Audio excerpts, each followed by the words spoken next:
Hey guys, this is Stephanie and welcome back to my channel. So in the video today, I'm going to be doing a neurology review. So it's going to be a review over neurology topics that are going to be on your PANCE.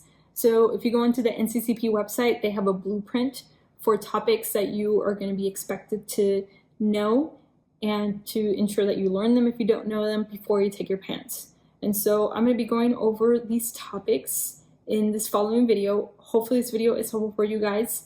As always, if you have any questions, if I made any mistakes, please feel free to comment below and I will make sure that I will update that on the description because I want to make sure that I'm giving you guys the correct information. And I will also list the sources where I obtained this information from. So why don't we get into it? So why don't we get into our closed head injuries? So the first one is going to be a traumatic brain injury. This is an acute physical damage to the brain. Why? Because you have some type of external impact. We usually think about our football players, we think about our boxers. This can be a cerebral damage that can occur with or without a skull fracture. This is commonly seen in your younger children, teenagers, and like we discussed, sports. Also very commonly seen in your elderly patients, right? Why? Because a lot of their bone is more brittle in comparison to a younger individual. That's why these patients are more prone to brain bleeds, etc., because they're very frail. And the most common cause in general of TBIs is going to be your motor vehicle accidents.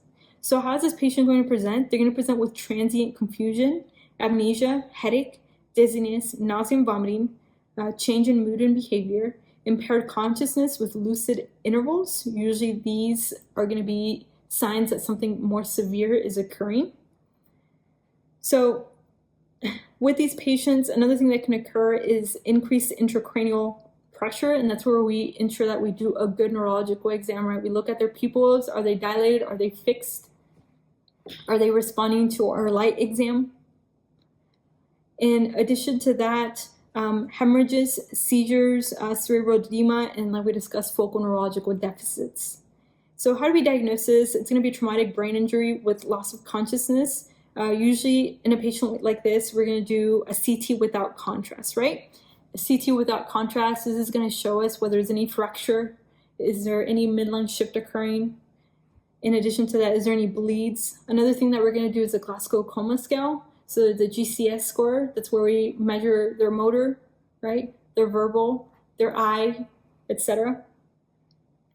Movements. And then the treatment's going to be depending on whether it's a severe traumatic brain injury or it's a mild or moderate traumatic brain injury. So if it's a severe, we want to make sure that we treat whatever is the underlying condition. If they have increased intracranial pressure, right, we want to decrease that. Maybe it's due to a brain bleed. So ensure that we are decreasing that intracranial pressure. Fluid management, we want to make sure that we prevent seizures or infections. And then sometimes patients might even need to go to the OR to get that decompressive craniectomy. If it's a mild traumatic brain injury, usually no treatment is needed for these patients. We just monitor them for 24 hours. Ensure that we educate the patients and the patient's family members that if the patient is progressively still having a headache, if they start having any type of focal neurological deficit, right, severe nausea and vomiting, then ensure that they come back to us or to their primary care doctors. Also ensure that the patient rests and give them any treatment for any symptoms that they are presenting with. Usually it's typically self-limiting, so the patient will usually get better. And if it's any type of athlete that had a traumatic brain injury, whether it was mild, moderate, they have to refrain from contact sports for at least 1 week, right? And we have to reevaluate them at that time and then gradual recovery. The next one's going to be concussion. This is going to be a mild traumatic brain injury. This is usually due to blunt head trauma with or without a brief loss of consciousness. So usually a patient will pass out or will not pass out. This is still considered a concussion. So some of the causes of this is going to be head trauma, once again, very similar to traumatic brain injury causes, right? Motor vehicle accidents, any type of athletes that use any type of damage to the head, so football players. We think about also contact sports like boxers, falls, firearms, alcohol abuse. This patient is going to present with a headache, dizziness, confusion, amnesia, difficulty concentrated, blurred vision, but the difference between this one is that these patients are going to have no focal neurological findings. So once again, concussion will have no focal neurological findings. They can present with nausea and vomiting, balance problems, irritable depression, anxiety, sleep disturbances, insomnia, and even brief loss of consciousness. So diagnosis is usually clinical. We tend to refer them to the primary care doctor or a neurologist. Usually imaging is not needed, especially if they don't have any focal findings. So if they don't have any positive neurological findings, we really don't need imaging in these patients. And then, of course, also ask them about antiplatelet use. Are they on any type of antiplatelet use? Then we might need imaging, but usually with these patients, if they have no history of antiplatelet use, if they have, for example, mild traumatic brain injury, a mild concussion, like we said, and they have no focal neurological findings, then these patients do not need any type of imaging. So if the patient, though, does have, for example, loss of consciousness, and they do have any of the red flags like we discussed right there on antiplatelets, traumatic brain injury, then we can do a CT without contrast.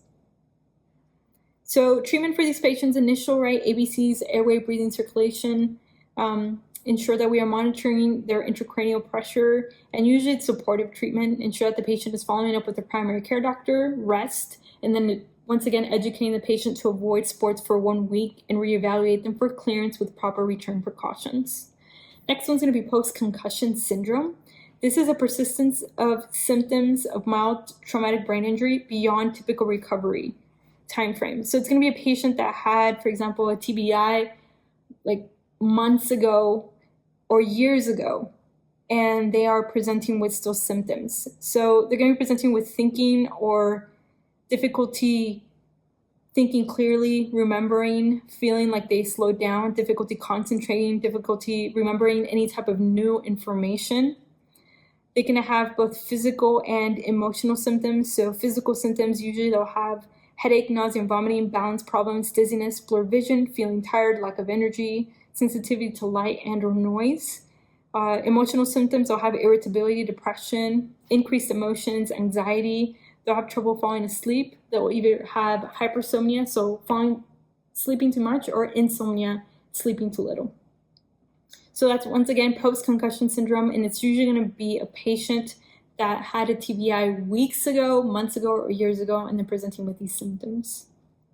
So that's going to be your closed head injuries. The next one's going to be your headaches. So with headaches, this one is something that's very highly tested, so it's really important that you know the difference between these, because it's just something that in primary care, you're going to see a lot. In the ER, you're going to see a lot.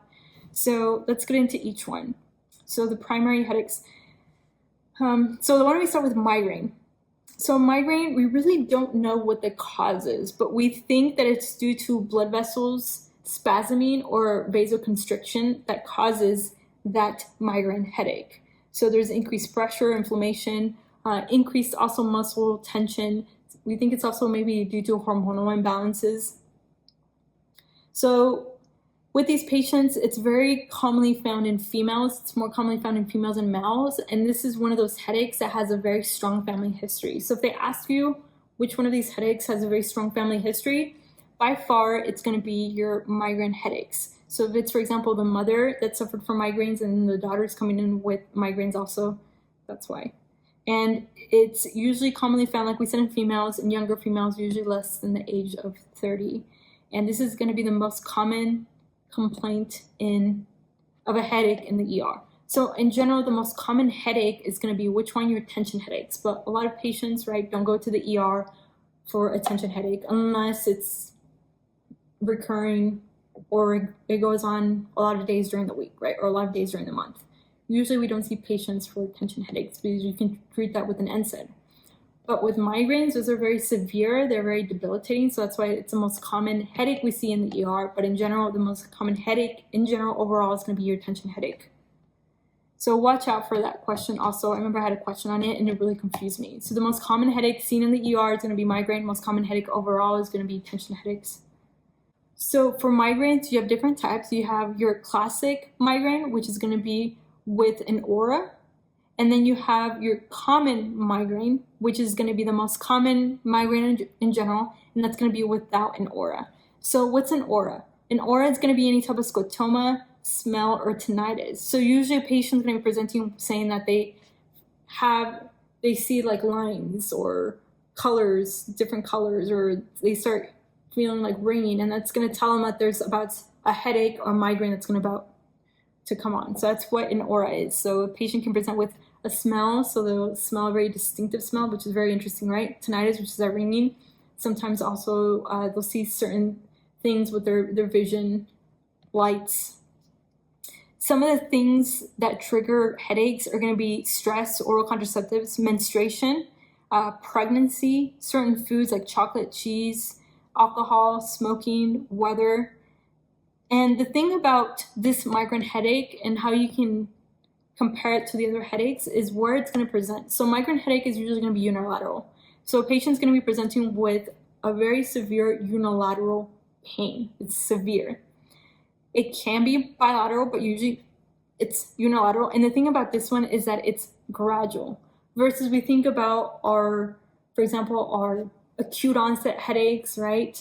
That clap headache, usually we think about maybe some type of hemorrhage going on, but usually this one's going to be gradual. And like I said, this patient can present with an aura or without aura. Just make sure that you read the question stem. Are they having a smell before they get that headache? Are they seeing things in their vision, lights, right? They can present with nausea and vomiting, photophobia. So these patients are going to be very, very sensitive to light. Phonophobia, very sensitive to sound. They're going to be saying that it's throbbing, it's pulsating. That's usually how it's going to be described on the question stem. And they can last very long. So they can last from 4 to 72 hours. And treatment, well, diagnosis for these patients is just going to be a clinical diagnosis. If there's any type of red flags, like we discussed, right, is a patient on antiplatelets, or are they an older patient, do they have a history of a head bleed or brain cancer, then in these patients we can do like testing, but usually it's going to be a clinical diagnosis. We think about that pound mnemonic, P-O-U-N-D. So P is going to be for pulsatile, O is going to be for 1 day duration, U is going to be for unilateral location, N is going to be for nausea, and D is going to be for disabling. So it's very disabling to the patient. So that pound mnemonic. Treatment for these patients, usually the initial treatment is going to be sumatriptan or ergotamine. Of course, we want to make sure that we get a good history because these are contraindicated in any patient that has hypertension, cardiovascular disease, right? Why? Because they cause vasoconstriction. Also, we treat them with antiemetics, NSAIDs. Now, prophylactic. So if it's a patient that comes in and they've had more than 2 migraines or 3 migraines during that month, we can put them maybe on prophylactic therapy. So things like beta blockers like propranolol, metoprolol, topiramate, TCAs like amitriptyline, valproic acid, calcium channel blockers, or Botox, or some of the prophylactic treatment we can give for a migraine headache. So make sure that you're reading the question stem well. Sometimes they'll try to trick you in regards to what's the best prophylactic treatment or what's the initial one. So make sure you know the difference. Once again, initial is going to be either sumatriptan or ergotamine versus prophylactic. Usually on the question stem, it's going to be like your beta blockers. And of course, also educating your patient on ensuring how they can prevent these migraines. The PANCE really is all about patient education. So they have a lot of questions on how to educate the patient, what's the prevention. So make sure that you know this. So educating the patient on ensuring that they have proper sleep hygiene, avoid any food that triggers it, ensure that they're drinking a lot of water, right? So that's going to be that migraine headache. Think about pound, once again, pulsatile, 1 day duration, unilateral location, nausea, disabling. We said this is the most common headache in general in the ER or complaint. Next one's going to be your cluster headache. So your cluster headache, usually this one is unilateral and it's called cluster headache. Why? Because it occurs in clusters of 15 minutes in the periorbital area or the forehead. So once again, cluster headaches, it's strictly unilateral and it occurs in clusters. This one, in comparison to migraine is more commonly found in women, right? These cluster headaches are more commonly found in men, usually men between the ages of 20 to 40. They usually drink and usually they'll have a history of smoking. And the thing about this one, that it's made better with activity. So how is this patient going to present? So they're going to present with periodicity, right? So the short 15 to about 180 minutes of headache. So it's going to be cluster attacks of a headache, and then they have remission so that they get better. And it's going to be usually sudden severe unilateral periorbital pain. They're going to be saying that it's a deep stabbing pain with these patients. They're also going to be presenting with autonomic symptoms. So we think about tearing, rhinorrhea, conjunctival injection, swollen eyelid. This one's very easy to pick out in a question stem because usually it'll give you this triad of that tearing, that rhinorrhea, that conjunctival injection, swollen eyelid. We think about like partial Horner syndrome, right? So that meiosis, which is going to be that constricted pupil, droopy eyelid, which is going to be that ptosis, but they have decreased sweating, so they have no anhidrosis.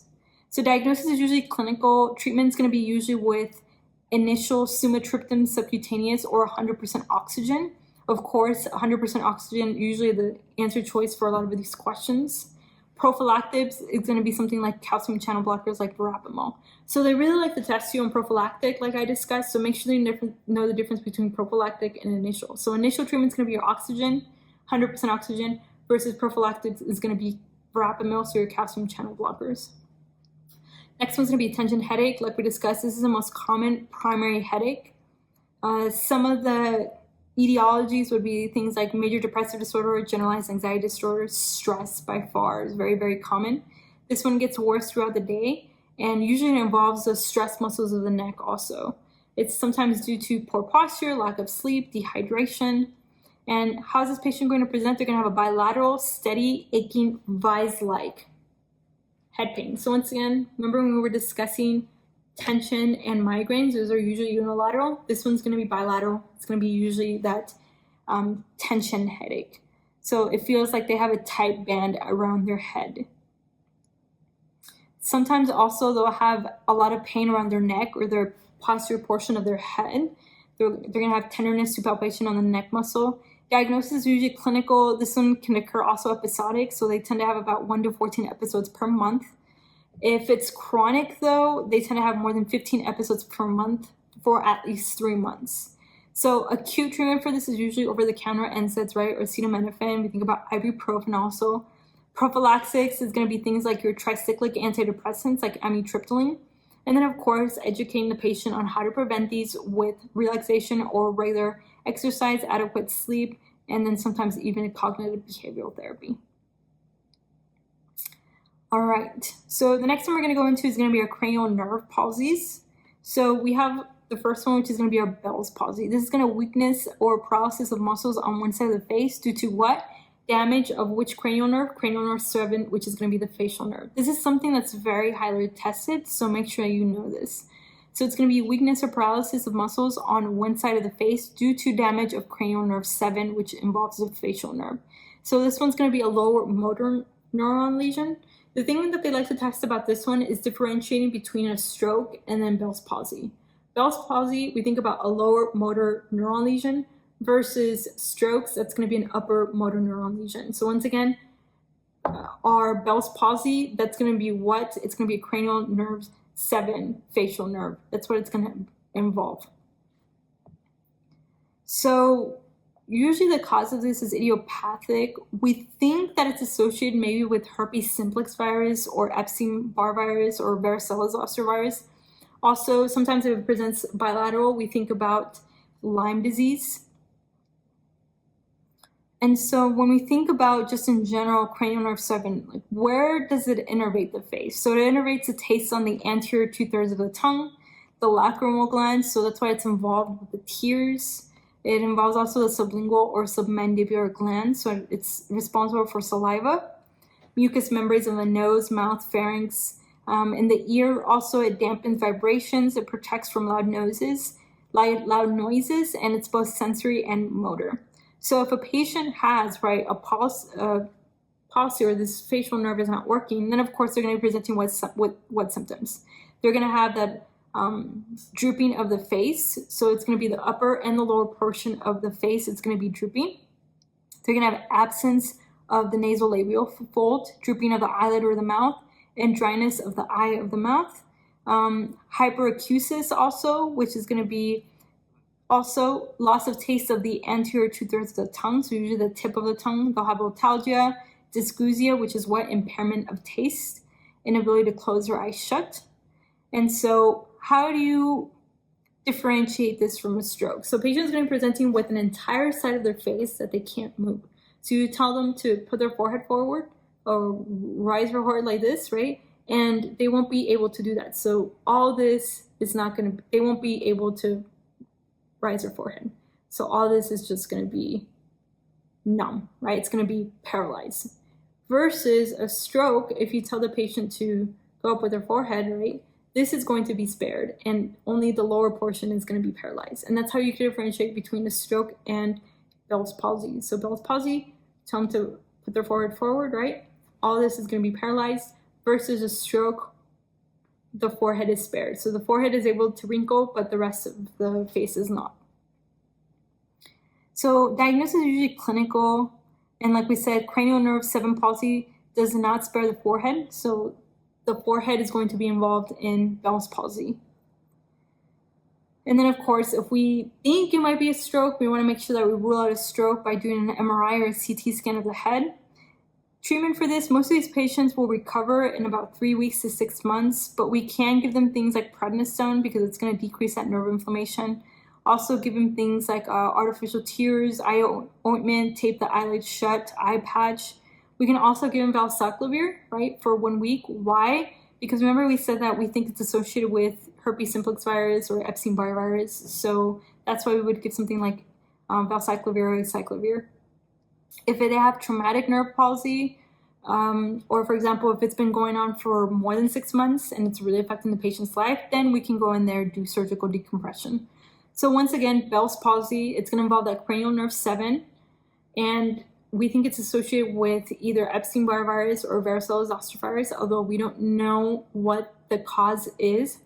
The patient's going to be presenting with unilateral drooping. It's going to involve the forehead and the face, so it's going to involve the entire side of the face. You tell them to raise their forehead, and the forehead is not going to be spared. That's how you can differentiate this in comparison to a stroke, right? A stroke, you tell a patient to wrinkle their forehead, and the forehead is going to be spared. So they'll be able to wrinkle their forehead, but the rest of the face will be paralyzed.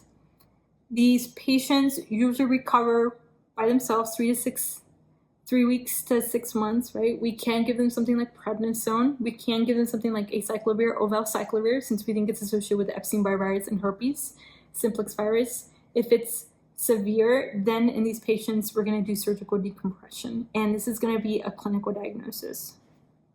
Next one's going to be your trigeminal neuralgia. So trigeminal neuralgia, this is a condition of neurovascular compression or damage to what nerve? The trigeminal nerve, so cranial nerve 5.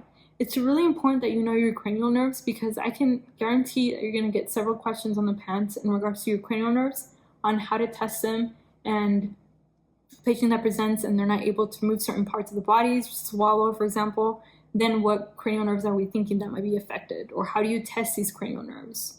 So it's really important that you know these. So Bell's palsy, cranial nerve 7, right, that facial nerve. Trigeminal neuralgia, it's going to be cranial nerve 5. It's going to be that trigeminal nerve. So with these patients, it's very commonly found in your elderly women, usually between the ages of 60 to 70. It's usually due to compression, right? That's going to be the classic trigeminal neuralgia, but then we also think about the painful trigeminal neuralgia. So usually with our painful trigeminal neuralgia, if it's a younger woman, like maybe when they're in the 30s, we think about some type of underlying disease, especially which one? Multiple sclerosis. Multiple sclerosis is very commonly associated with trigeminal neuralgia.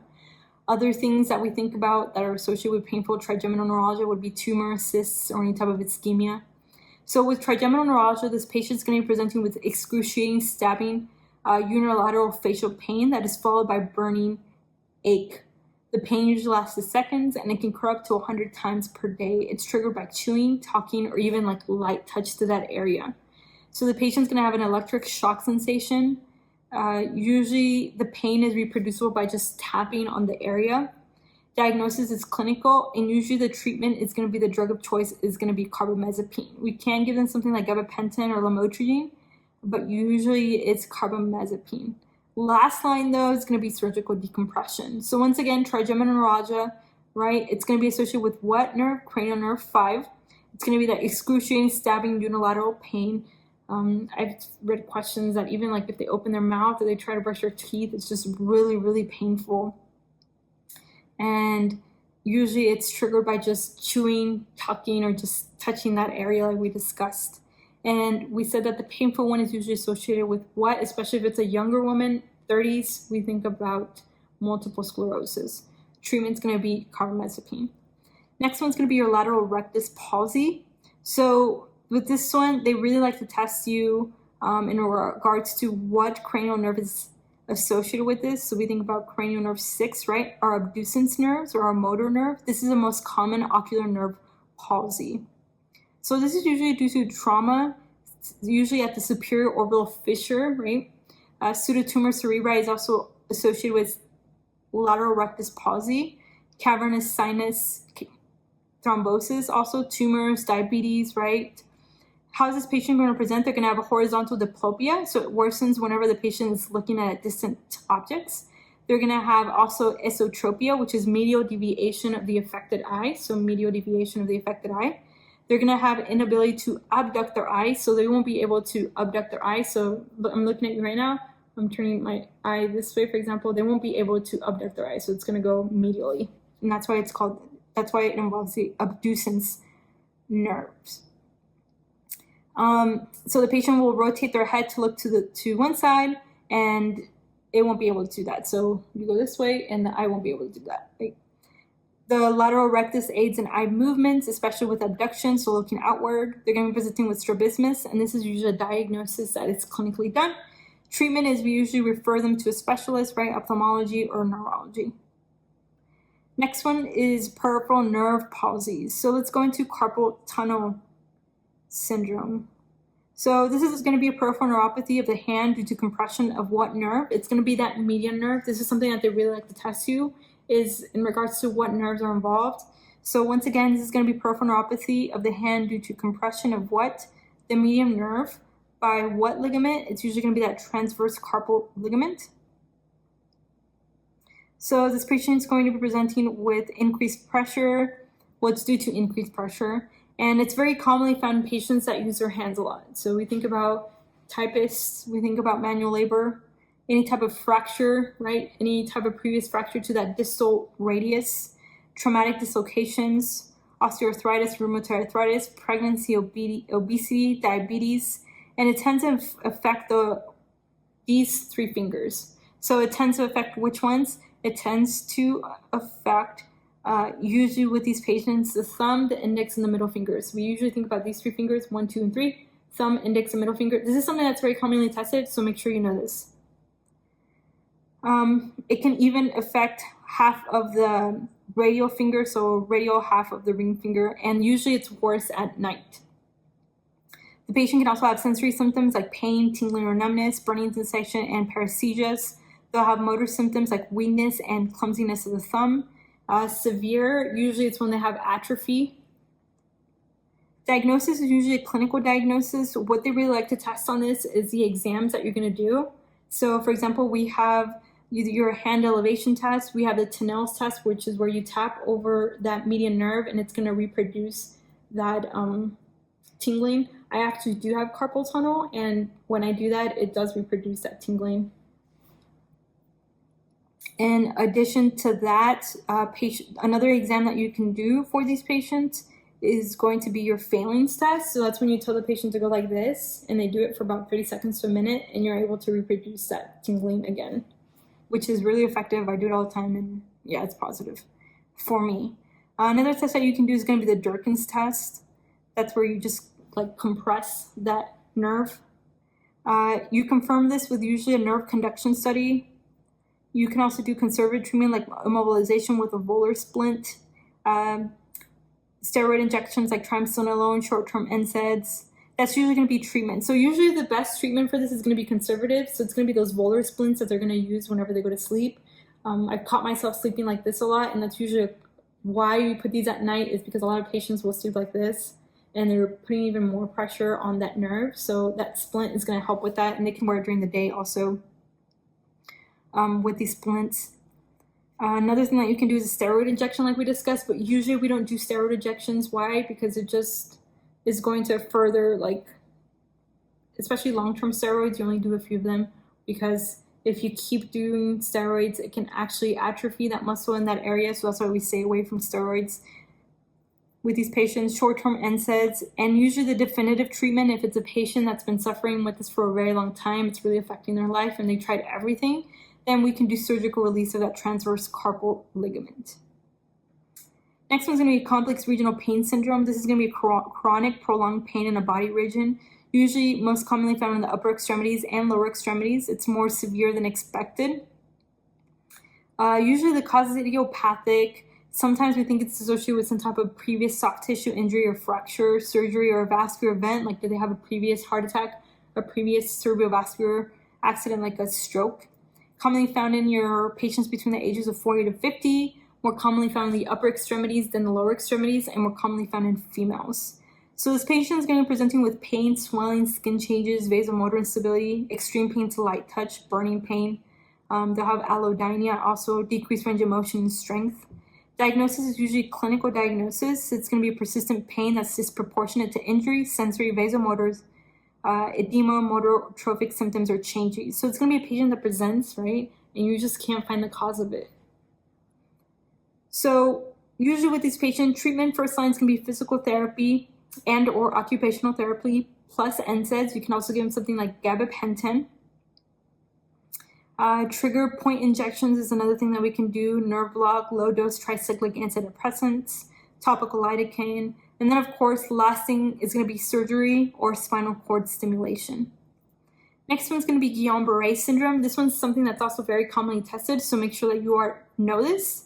So this is going to be an acute inflammatory demyelinated polyneuropathy of what nerves? The peripheral nerves. Once again, it's going to be acute, right? Inflammatory demyelinated polyneuropathy of peripheral nerves. And this one's going to be an ascending flaccid paralysis. And that's how you can differentiate between MS and all the other ones, is that this one's going to be ascending. So it's going to start from the bottom and it start going up. Ascending flaccid paralysis. So the most common cause by this is usually going to be bacterial cause. It's going to be our own immune system overreacting. So the most common bacteria is going to be bacterial. It's going to be Campylobacter jejuni. This is something that's very commonly tested, so make sure that you know this. Campylobacter jejuni, right? Stomach bugs, diarrhea, patient that just got over gastroenteritis a few weeks ago, a few days ago, or just got over diarrhea. Think about Campylobacter jejuni. It can also be due to viral infections like CMV, Epstein-Barr virus, HIV. It's due to Schwann cell demyelination. And like we said, this is going to be a patient that has a history of a GI infection or an upper respiratory infection. This patient is going to be presenting with rapidly progressive ascending, remember we said ascending bilateral weakness and paresthesia. So you're going to have loss of deep tendon reflexes. So usually it's going to be loss of that ankle and patellar reflex. So first it's going to be that ankle and then patellar reflex, because remember we said it's ascending. These patients are going to have distal sensory dysesthesia, numbness, back pain, progressive paralysis in the legs and arms. They'll have cranial nerve involvement, double vision, difficulty speaking. And when it starts involving the lungs, this is where it's an emergency. So this patient can have loss of diaphragm nerve intervention. We think about the Landry paralysis. And how do we diagnose this? So this is where you're going to do a lumbar puncture. And the lumbar puncture is going to give you a diagnosis. This is something that they really like to test you, is how is the lumbar puncture going to present? How is the cerebrospinal fluid going to look like? So the patient is going to have increased protein in their cerebral spinal fluid. They're going to have albuminocytologic dissociation. And this is the key for this one. So increased protein, they're going to have albuminocytologic dissociation, which means that they have increased protein, but they have a normal white blood cell count. So normal white blood cell count, increased protein. And we want to make sure that we also check the patient's vital capacity. Why? Because we said that this is ascending. Once it starts involving the lungs, it can actually paralyze that diaphragm that goes up and down whenever we're breathing. And so it's really important that we check their vital capacity. We want to rule out the patients going into respiratory failure. And this is why these patients can die from this. We can also do serological screening. So screening for what bacteria? Campylobacter jejuni. We can do an EMG. We're going to see widespread demyelination, decreased conductive velocity, reduced amplitude and action potentials. We want to monitor cardiac and respiratory function. High-dose IVIG is usually going to be the treatment for these patients.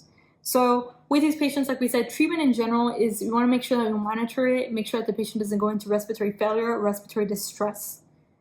And we give things like high-dose IVIG. This is going to normalize the patient's immune reaction, plasmapheresis, corticosteroids. And usually these patients, it's going to take a while for them to recover. So it's going to take months. Usually they get better by 1 year. But like we said, the complication that we are worried about is going to be respiratory failure because it's going to involve the diaphragm. It starts ascending. And usually these patients require ventilation and they need to be going to the ICU. So I had a patient during my burn rotation that had Guillain-Barré syndrome. She was an avid IV drug user and she came in for like neck fash on her upper extremity, on her arm. So we went in there and did surgery. And then after that, she got Guillain-Barré syndrome. And so she was paralyzed from the neck down. And it's really, really sad for these patients because she couldn't move. She could only move her head and her eyes. And we had to ensure that we were moving this patient. Well, the nurses were moving this patient throughout the day because this patient would get a lot of bed sores and ulcers on her back. And she had one before I left that we were taking care of.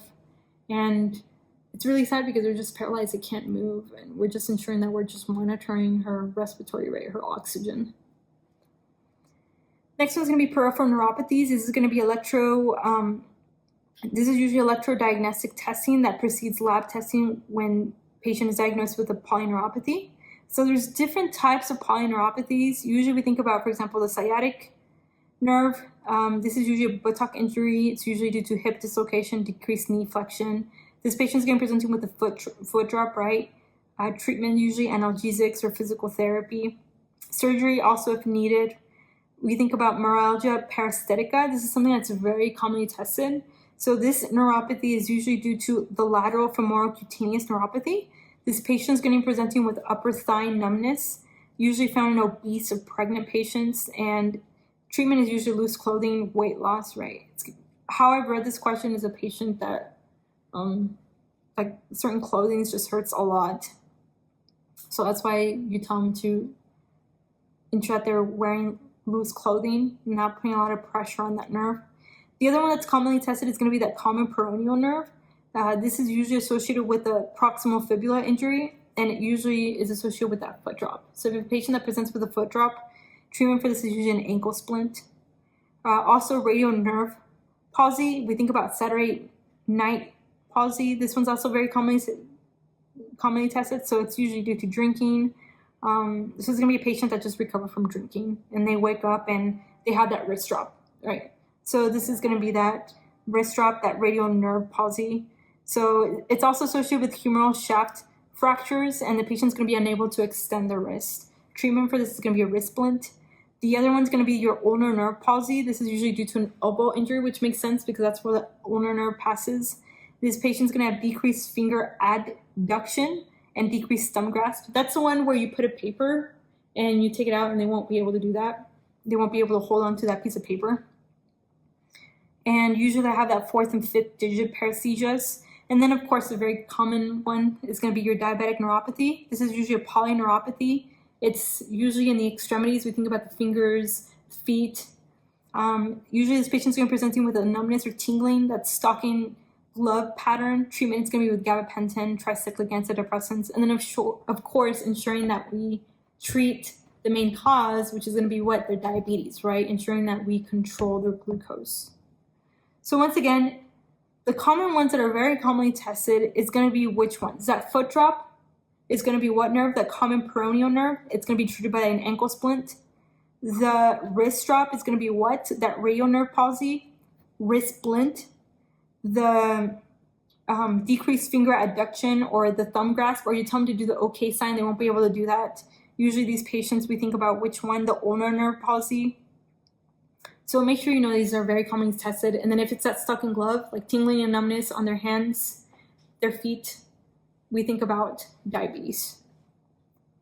When we go into our next topic, my favorite topic, which is going to be infectious disorders with neurology. So let's start with our meningitis. So we have two different types of meningitis. We have bacterial and we have viral meningitis.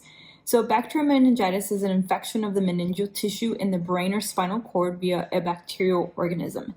This is usually a medical emergency. Usually between viral and bacterial meningitis is going to be a lot worse than your viral meningitis. And there's different types of bacteria that are commonly associated with certain age groups. For example, we think about our neonates, right? We think about our elderly patients, and then we think also about our just general population, our old or young adults, etc. So it's really important that you know which bacterium is commonly present in which type of patient with meningitis, and then in regards to the ages also. So let's go into each one. So in general, the most common cause of all bacterial meningitis is going to be streptococcal pneumonia and Neisseria meningitidis. So usually with Neisseria meningitidis, we usually think about those younger adults, right? We think about college students.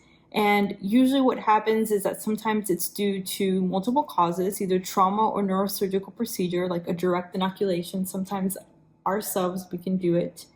Otitis media is another one, sinusitis. And like we said, it's really important that you know which bacteria is very common in which patient population. So when we think about our neonates, usually it's going to be group B strep. So it's going to be Streptococcus agalactia, Listeria, and then E. coli. So make sure you know that neonates, right, greater than usually 1 month, group B strep, Streptococcus agalactiae, Listeria, and E. coli.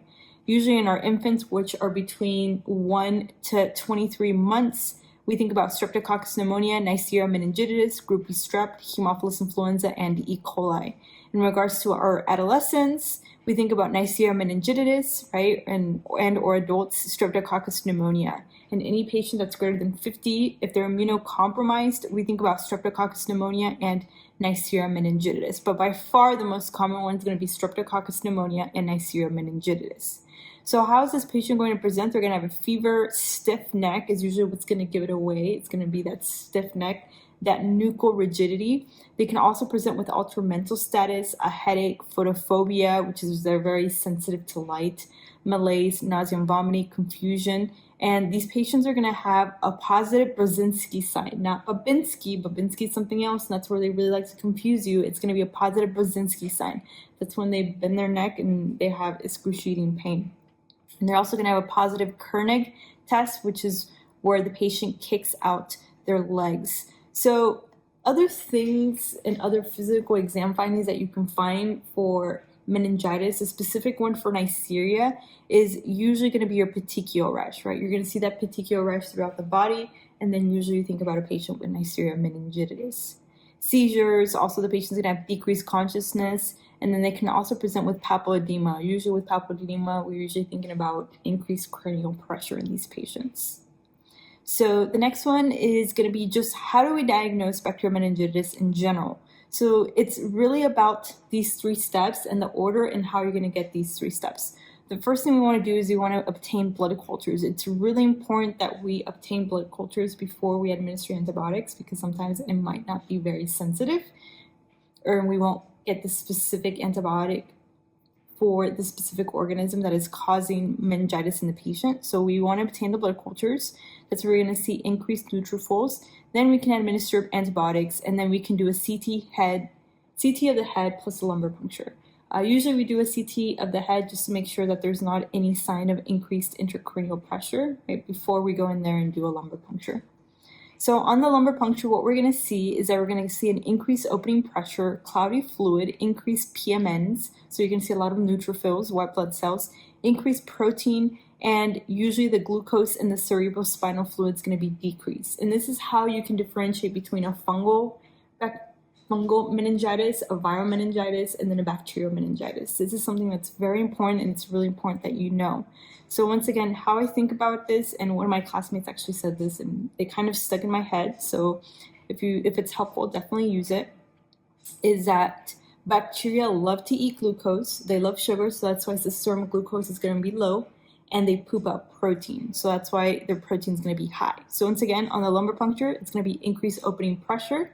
We said cloudy fluid, it's going to look really yucky and gross. They're going to have increased PMNs, increased protein, and decreased serum glucose. So treatment for these patients, we usually can give them steroids, although I've read some textbooks that go back and forth with that. Usually with the steroids, something like dexamethasone, it's going to help decrease that inflammation that's going on. And of course, the medication that we're going to give is dependent on the patient population because we're targeting a specific bacterial organism. So if it's an adult, we're going to give something like vancomycin plus ceftriaxone. If it's an infant, we're going to give them something like ampicillin plus cefotaxime, because in infants, remember that one of the causes is going to be listeria, so we want to make sure that we're covering for listeria. So that's why we give these patients ampicillin plus cefotaxime. Any patient that's greater than 50 years old, or if they're immunocompromised, these patients, we want to give them vancomycin plus ceftriaxone plus ampicillin, because with patients that are greater than 50 years old or immunocompromised, they're also prone to getting listeria as a culprit of the bacterial meningitis. So how I think about it is that you have two extremes, right? You have your very, very small little babies, and then you have your elderly patients, and these two extremes, or your immunocompromised patients, are very prone to getting listeria. So that's why you want to make sure that you include ampicillin to cover for listeria. So it's going to be bacterial meningitis. Make sure that you know, like we discussed, the bacteria that is common in which patient population and how you treat it. Also, what are the steps that you're going to take? Usually we want to make sure that we do a blood culture to ensure that we are giving the proper antibiotic for whatever the organism is, administer antibiotics, and then make sure that we do a lumbar puncture also for these patients, and or CT scan if we suspect that there's any type of increased intracranial pressure. For example, do they have papilledema, dilated or fixed pupils, etc. Next one's going to be viral meningitis. This is also known as aseptic meningitis. So this is an infection of the meningeal tissue in the brain or spinal cord via a viral organism. So this is going to be a virus.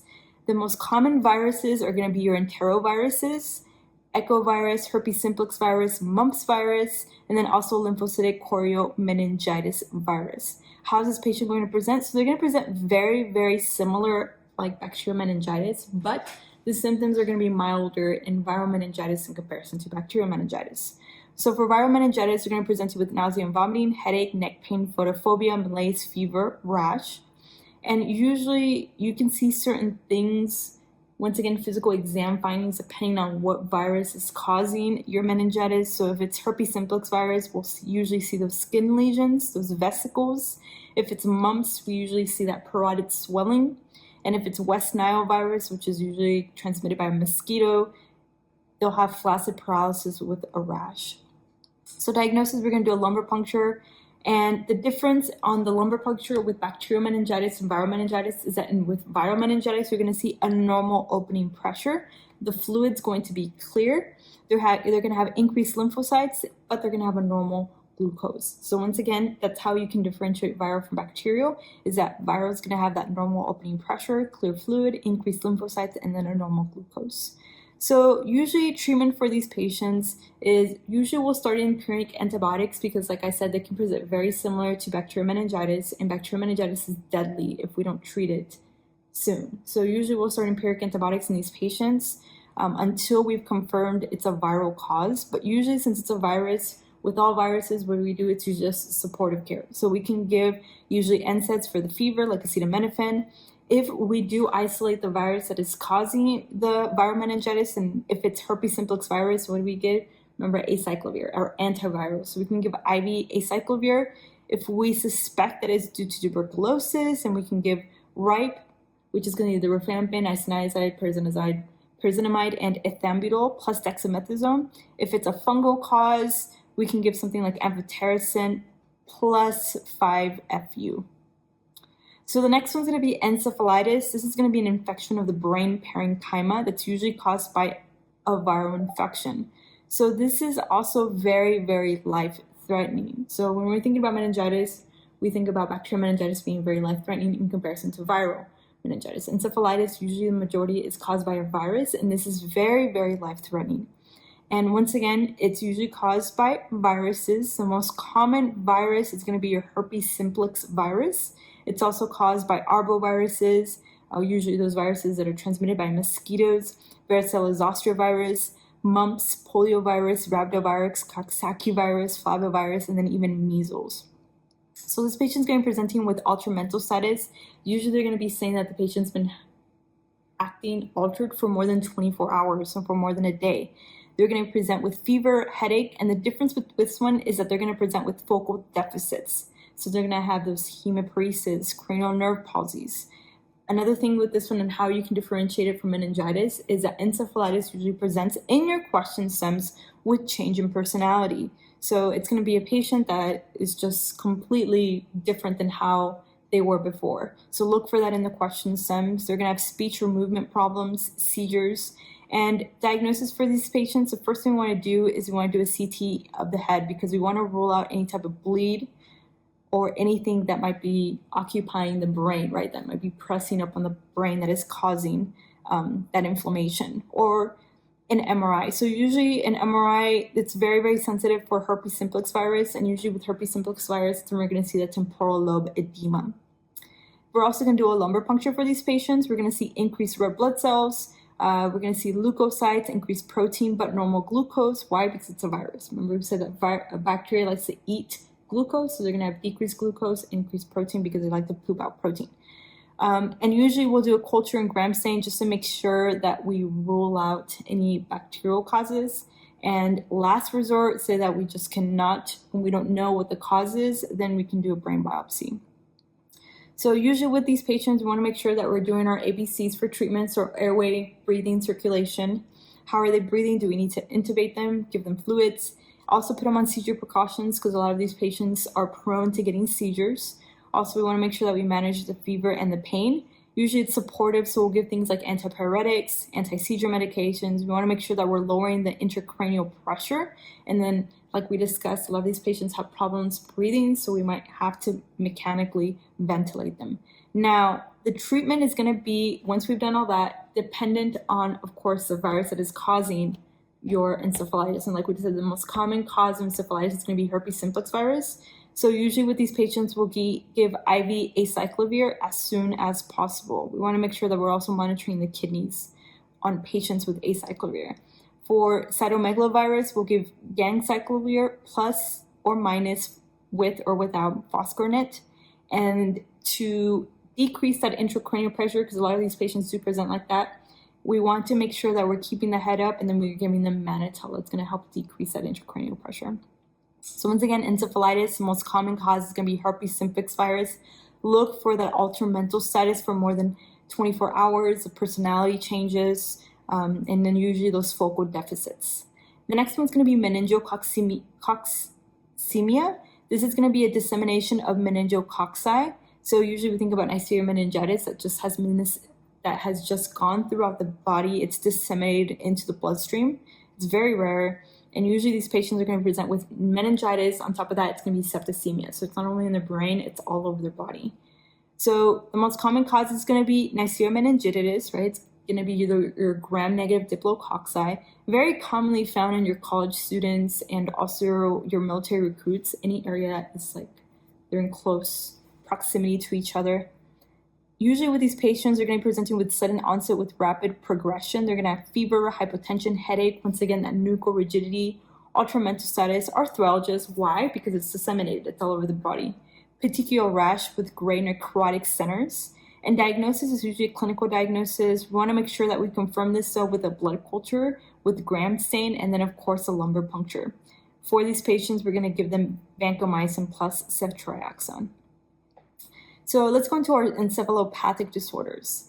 Hepatic encephalopathy. So usually with these patients, we think about patients that have liver problems where the liver is just not working anymore and the liver is just not able to clear all those toxins that the body is producing. So hepatic encephalopathy, it's usually a complication of liver failure, though it's reversible. Usually we think about cirrhosis, acute hepatitis, alcoholic liver disease. And what happens is that you have decreased liver function, so the liver is not detoxifying things like it used to. It's not able to convert ammonia to urea, so you're going to have decreased ammonia clearance, and all the toxins are going to be going into the brain. So ammonia is neurotoxic, and the thing about ammonia is that it's able to cross the blood-brain barriers. Remember when we think about the blood-brain barrier, not a lot of things can cross through it, but ammonia can. And when it does cross, it converts to glutamine, it promotes swelling of the brain cells, and that's what causes that cerebral edema. So usually the etiology for this is going to be any type of acute stressor, so a patient that's dehydrated, GI bleed, hypokalemia, systemic infections. We think about spontaneous SBP, so we think about spontaneous bacterial peritonitis as a culprit. Other things can be sedatives and benzodiazepines, TIPS procedures. So how is this patient going to present? They're going to have ultramental status, or they're going to have poor concentration, stupor, decreased mental function. They can also present with a coma. They're also going to have that asterixis, and that's usually the key for this one, is how it's going to present on your question stem. It's going to be the asterixis, so it's going to be that flapping tremor. They're going to have a hyperreflexia fetor hepaticus, which is going to be that musty odor of the breath. Why? Because they just have so much ammonia throughout their body. Constipation, usually due to increased intestinal ammonia, and then that scleral icterus also. Diagnosis, you're going to see increased blood ammonia. You want to make sure that we are monitoring the patient's LFT, so we're going to check their LFTs, do a BUN, electrolytes, CMP, do a CT and or MRI of the head, and that's where you're going to see your cerebral edema. And then, of course, we want to make sure that we do our mini mental status exam on these patients. So treatment for these patients is, first line, it's going to be lactulose. This is something that's very commonly tested. So if it's a patient that comes in with a liver problem, full-blown hepatitis B, C, cirrhosis, etc., and they're presenting with that asterixis, right? We're thinking about hepatic encephalopathy, and the first line is going to be lactulose. This is going to be both treatment and prophylaxis, and what it does is that it increases the clearance of ammonia via the GI flora. So once again, lactulose. Rifaximin is another one. It's an antibiotic that decreases bacterial ammonia production. And then, of course, once we've treated the patient, we want to make sure that we correct whatever is precipitating the hepatic encephalopathy. So if it's alcoholism, educate the patient on decreasing alcohol. Do we need to refer them, etc. Also, hepatotoxic medications. Sometimes these patients are taking certain medications that are very, very damaging to the liver. Also, we want to make sure that we correct any type of electrolyte abnormality the patient's in, and if it's their diet, decrease their protein intake. Next one's going to be Wernicke's encephalopathy. This is an acute reversible condition that's due to severe thiamine or vitamin B1 deficiency, and this is an emergency. The most common cause is going to be found in your alcoholics. So it's going to be your chronic alcoholics that have been drinking for a very long time. In addition to this, of course, any patient that is a heavy alcohol user, thiamine deficient diet, anorexia, starvation states, malabsorption, and usually these patients are going to present with that triad of ataxia, which is going to be that slow, wide-based, small steps gait, presenting with confusion also, and bilateral horizontal nystagmus. Diagnosis is going to be clinical. Usually labs, we're going to look at their thiamine levels, which are going to be decreased. Also, just make sure that we look at their LFTs, but they're not very specific. Treatment is usually supportive. We want to make sure that we give these patients aggressive high doses of IV thiamine, then glucose, and then abstain from alcohol. So usually a lot of these patients have very good prognosis if we treat them. In addition to that, make sure that you know what are the complications of Wernicke's encephalopathy that if it's not treated. So we think about Korsakoff syndrome. This is usually irreversible and it's chronic. And what happens is that they have persistent vitamin B1 deficiency that leads to amnesia and disorientation.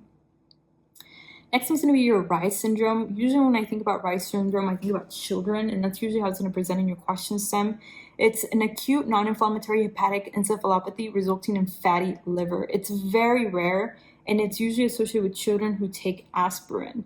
So children who take aspirin, for example, they had a virus, someone gave them aspirin, and then they developed a Reye's syndrome.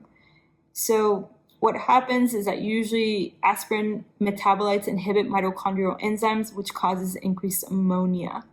So how is this patient going to present? They're going to have sudden nausea and vomiting, diarrhea, lethargy, irritability, restlessness, delirium, seizures, coma, hepatomegaly, jaundice also. They're going to be obtunded. And then whenever we see jaundice in a child, that's not normal, right? So think about, especially if they have a history of just getting over some type of virus. I mean, it can be several things like hepatitis, but did the mom or someone prescribe them aspirin? Did they give them aspirin? So treatment for this is going to be first line neuroprotection. So we're going to give them things like mannitol, glycerol, dexamethasone, and then of course supportive treatment given IV fluids, and then ensure that we are educating patients on avoiding aspirin in children. The only case that aspirin is acceptable is going to be in Kawasaki's disease. And make sure you know this is something that's very, very highly tested. So Kawasaki's disease is the only exception for aspirin use. And the reason is because aspirin does better than its complications in Kawasaki. So it'll control the fever, etc. in these patients with Kawasaki's, because patients with Kawasaki's can get very, very high fevers, these children.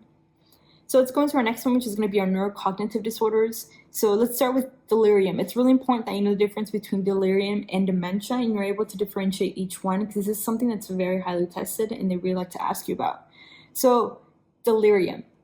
How I think about delirium and dementia is that usually dementia is insidious, right? So it's something that is occurring for a very long time, versus delirium is something that's abrupt, like within a few hours, within days, a patient can become delirious. So delirium is an acute neurocognitive disorder that impairs attention, awareness, and other disturbed cognitive function, like memory, language, and perception. So some of the patients that you'll find, or some of the etiologies that will cause delirium, will be usually going to be your older patients with comorbidities.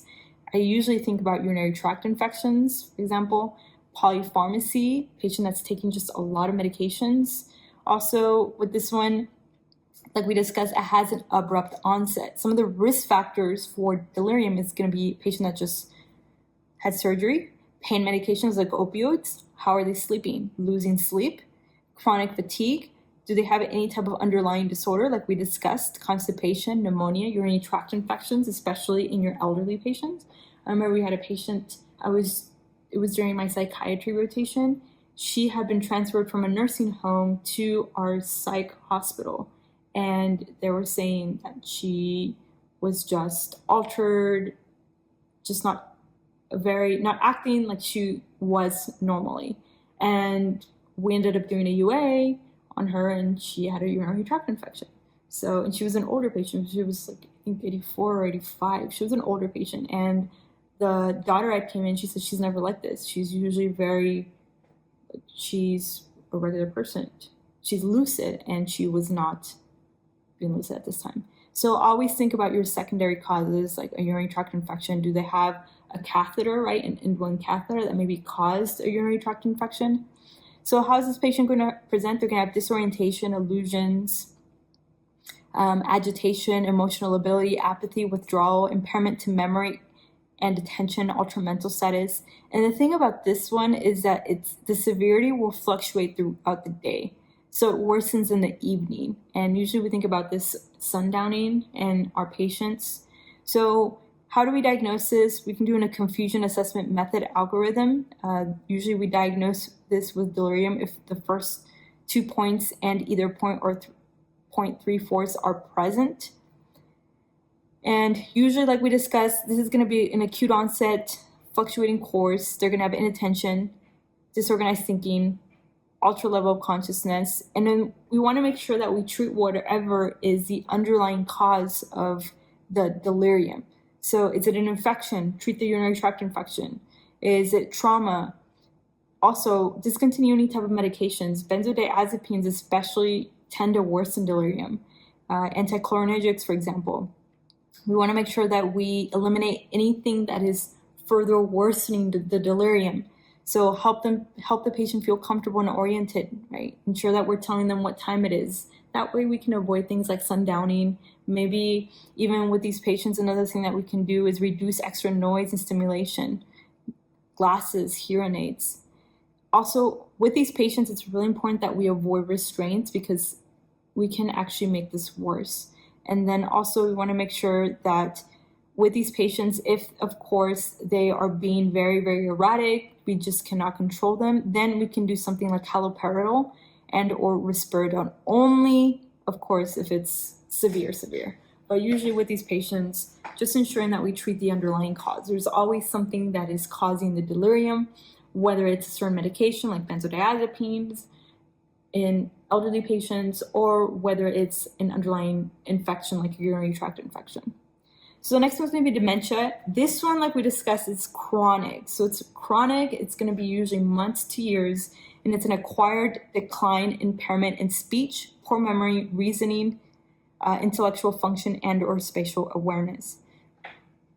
Usually it's due to damage to brain cells. It's usually age-related progressive cognitive decline. And like we said, this is going to be having an insidious onset versus delirium is usually an abrupt onset.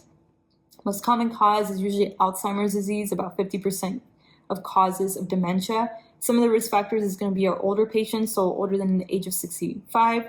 Do they have a family history? Someone in their family also suffer from dementia. We think about ApoE4. Also, usually this is found in late onset of Alzheimer's disease. Is the patient diabetic? Do they have hyperlipidemia, hypotension, head trauma? Did they have a previous stroke? Are they currently on any drug or alcohol use?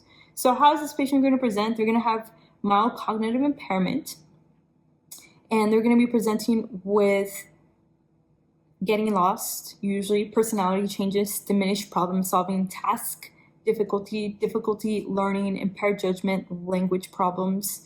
They're also going to have behavioral changes, usually in the early stage of dementia. They're going to have depression, and then in the later stage, they're usually going to have an unconcerned mood and cognitive impairment that is usually downplayed. And the diagnosis for this is going to be usually with our mini mental status exam, and we can also do a PHQ-9 screen just to make sure that we're ruling out things like depression, because depression can present very, very similar to dementia. CT scan also we can do. We're going to see cerebrocortical atrophy, ventricular dilation, and prominent cortical sulci. And treatment for this is usually there's no cure. I mean, we can give them medications that are going to prevent from it getting worse, but usually there's no cure for these patients. And then, of course, their prognosis is going to depend on the patient. So if it's a patient that is immunocompromised, they have a lot of underlying disorders, a lot of these patients do usually die of pneumonia, fever, eating disorders because they just don't eat.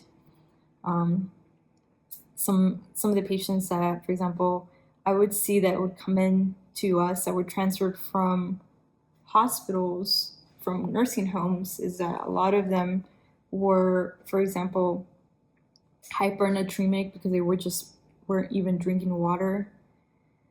And with these patients, some medications that we can give them is things like memantine.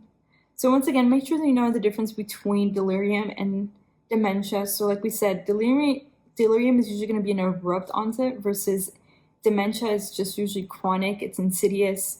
Usually with delirium, they're going to have a course that fluctuates versus dementia, it's going to be a decline. And like we just said, dementia usually lasts months to years versus delirium is usually hours to weeks with these patients. So ensure that you know the difference between these two.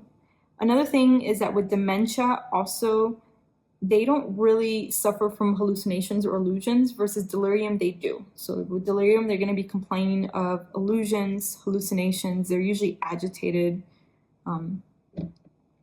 So the next one we're going to go into is going to be Alzheimer's disease. This is going to be loss of neurons. Usually it's neurons in the brain, so it's going to be a neurodegenerative disorder. Usually the neurons that are lost are going to be in the cortex, so that disrupts signaling. And the thing about Alzheimer's is that it's a slow process and it's a progressive process. It's due to decreased acetylcholine. And this is going to be the most common form of dementia in regards to who it's found. More commonly, it's going to be your older patients, usually females. And usually with these patients, there's both sporadic and familial causes. So if it's sporadic, which is the most common one, it's going to be a 90%. Usually it's going to be late onset versus familiar. They're usually going to have an early onset of Alzheimer's. So this patient is going to be presenting with short-term memory loss, progressive memory loss, personality changes, delusional thinking, functional impairment. And some of the signs of late Alzheimer's is going to be loss of motor and language, long-term memory loss, bedridden, aphasia, agnosia, aprasia, sundowning, delusions, and or hallucinations. And like we said, this is usually late versus in delirium. Usually these patients are going to have these symptoms early on. And with these patients, how are we going to diagnose them? So it's usually a clinical diagnosis. We can do things like the mini mental status exam, We can also do a CT scan. That's where you're going to see brain atrophy, narrowing of the gyri, and widening of the sulci. The ventricles are going to be enlarged. You can also check their cerebrospinal fluid. This is where you're going to see those tau proteins. And treatment's usually going to be with anticholinesterase medications. So things like donepezil, galantamine, and rivastigmine. This is going to help increase the acetylcholine because, like we said, usually it's due to decreased acetylcholine. And late stage Alzheimer's, we can give things like memantine. The next one we want to go over is going to be vascular dementia, so your multi-infarct dementia. This is going to be damage to brain cells due to poor blood flow or lack of oxygen. So it's usually going to be dementia that follows a stroke or a patient that has had multiple strokes that presents with this. And that makes sense, right? Whenever you have a stroke or a patient has a stroke, they're not getting blood flow to that area of the brain. So if a patient that has, for example, multiple TIAs or full-blown strokes, they're going to be presenting with that because you are, in essence, destroying part of that brain tissue, those neurons. So this is going to be the second most common type of dementia. It's usually sudden or stepwise decline. And like we discussed, it's due to multiple TIAs or strokes. Usually a patient's going to have a history of coronary artery disease, so make sure that you look for that in the question sum. Atherosclerosis, hypertension, hyperlipidemia, and smokers. It's usually sudden or gradual. This patient is going to be presenting with focal neurological deficits. And these deficits, of course, are going to correlate to wherever the stroke occurred. That involve the anterior cerebral artery, the posterior cerebral artery, etc. And also with these patients, you're going to be presenting with asymmetric deficits. If it involves the temporal portion, the patient's going to have difficulty with memory. If it involves the parietal portion of the brain, they're going to have loss of speech or aphasia. If it's a frontal portion, we think about usually the personality, so the patient's going to have personality changes. So diagnosis is usually going to be with the CT or an MRI. That's where you're going to see ischemia. Why? Because they're going to have multiple infarcts. You're going to see atrophy of the brain cortex. And then, of course, we can also do a mini mental status exam. Treatment is just ensuring that we prevent any future strokes. So if it's a patient that already had a previous stroke, we want to make sure that we prevent a future one. How can we do this? Anticoagulation treatment, aspirin, clopidogrel, statins, ACE inhibitors, exercising, educating the patient on the importance of their diet. And usually a lot of these patients, since they do have focal neurological deficits, a lot of these patients do need cognitive rehabilitation like physical therapy and or occupational therapy. Next one's going to be Lewy body dementia. This is going to be a progressive dementia that's characterized by fluctuating cognition, visual hallucinations, Parkinsonism, and then it's also usually associated with REM sleep disorders. It's usually due to accumulation of Lewy body diseases, which is going to be protein deposits inside of neurons. And the neurotransmitters that are involved are going to be acetylcholine and dopamine. This is something that they really like to test also, so make sure that you know which neurotransmitters are associated with what. So we said that usually with Alzheimer's, we think about acetylcholine, right? And with Lewy body dementia, it's going to be acetylcholine and dopamine. How is this patient going to present with Lewy body dementia? So they're going to have cognitive fluctuations, trembling. The thing about this one, how you can differentiate this one from other ones, is that this patient's going to be presenting with visual hallucinations. And that's a key, that's a buzzword for this one, those visual hallucinations. They're going to have problems with their sleep. So they're going to have REM sleep disorders, dream enactment, Parkinsonism symptoms also. So that bradykinesia, that rigidity. So that slowness whenever they move, right? Those rigid movements. Diagnosis is usually clinical. We can do histology, and that's where we're going to do a brain autopsy. Do we do this? No, because it's very invasive. Usually it's a clinical diagnosis. But if you were to do a brain autopsy, which you probably will do on the PANCE exam, you're going to see Lewy bodies. You're going to see those eosinophilic intracytoplasmic inclusions. Treatment for these patients is usually ensure that we treat the cognitive symptoms. So give them things like donepezil. We can give them things like galantamine, rivastigmine. Symptoms, treatment for the motor symptoms are going to be things like levodopa, and we want to make sure that we avoid any type of dopaminergic medications for these patients. So the next one's going to be your frontotemporal dementia. This one's also known as your Pick's disease. This is going to be a degeneration of the frontal and temporal lobes of the brain. It's usually due to a presence of Pick bodies, so it's an abnormal nerve cell protein. The etiology is going to be damage to neurons, specifically in the frontal and temporal lobes of the brain, which are the areas that are associated with orientation and speech. So these patients are going to have problems with their speech and orientation. Found usually in their patients between the ages of 40 to 69.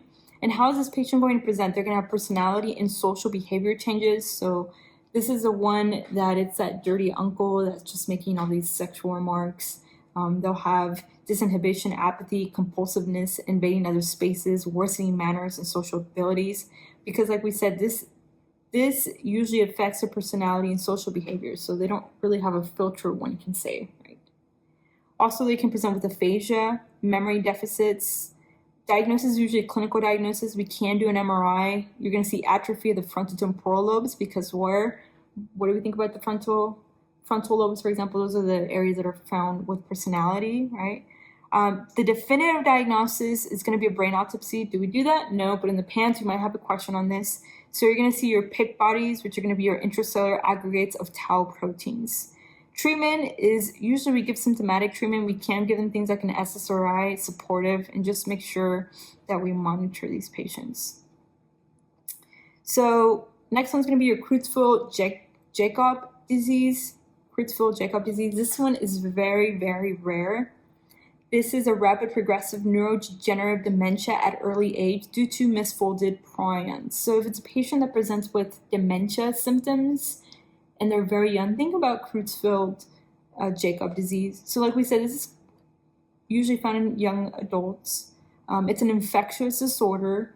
Usually when this patient is diagnosed with this, they have an onset to death within months. So they have a very short-term life survival after that. So the prognosis is very, very low for these patients. Usually they'll have a prognosis of less than a year when they're diagnosed with Creutzfeldt-Jakob disease.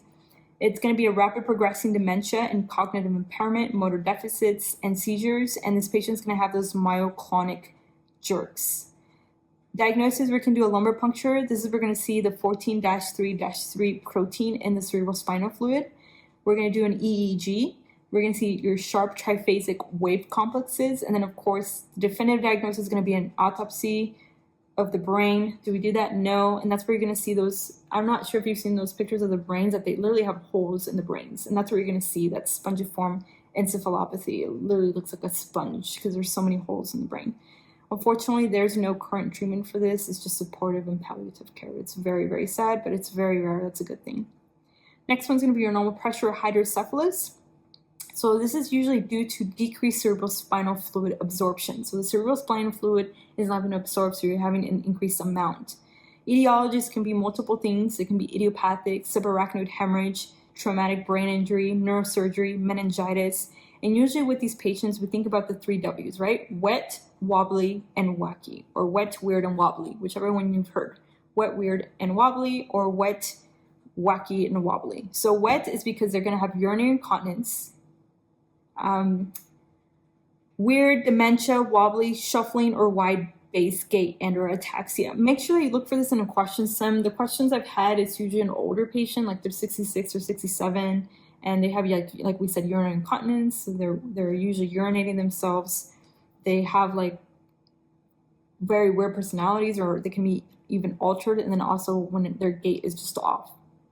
Diagnosis is usually going to be with an MRI. That's where we're going to see ventriculomegaly, and we're going to confirm the diagnosis with a lumbar puncture, and that's where we're going to see normal opening pressure, and the treatment's usually surgery, so they're going to have a shunt placement. So once again, normal pressure hydrocephalus, wet, weird, and wobbly. Let's go into our neuromuscular disorders. So cerebral palsy is a non-progressive persistent cerebral nervous system disorder that is characterized by what? Abnormalities in the muscle tone, movement, and posture. And there's different types of cerebral palsy, but in regards to the PANCE, just make sure that you are just familiar with, in general, what cerebral palsy is. So what are some of the causes of cerebral palsy? The most common is going to be prematurity. Other causes can be prenatal substance abuse, prenatal hypoxia, prenatal radiation, low birth weight, any type of head trauma.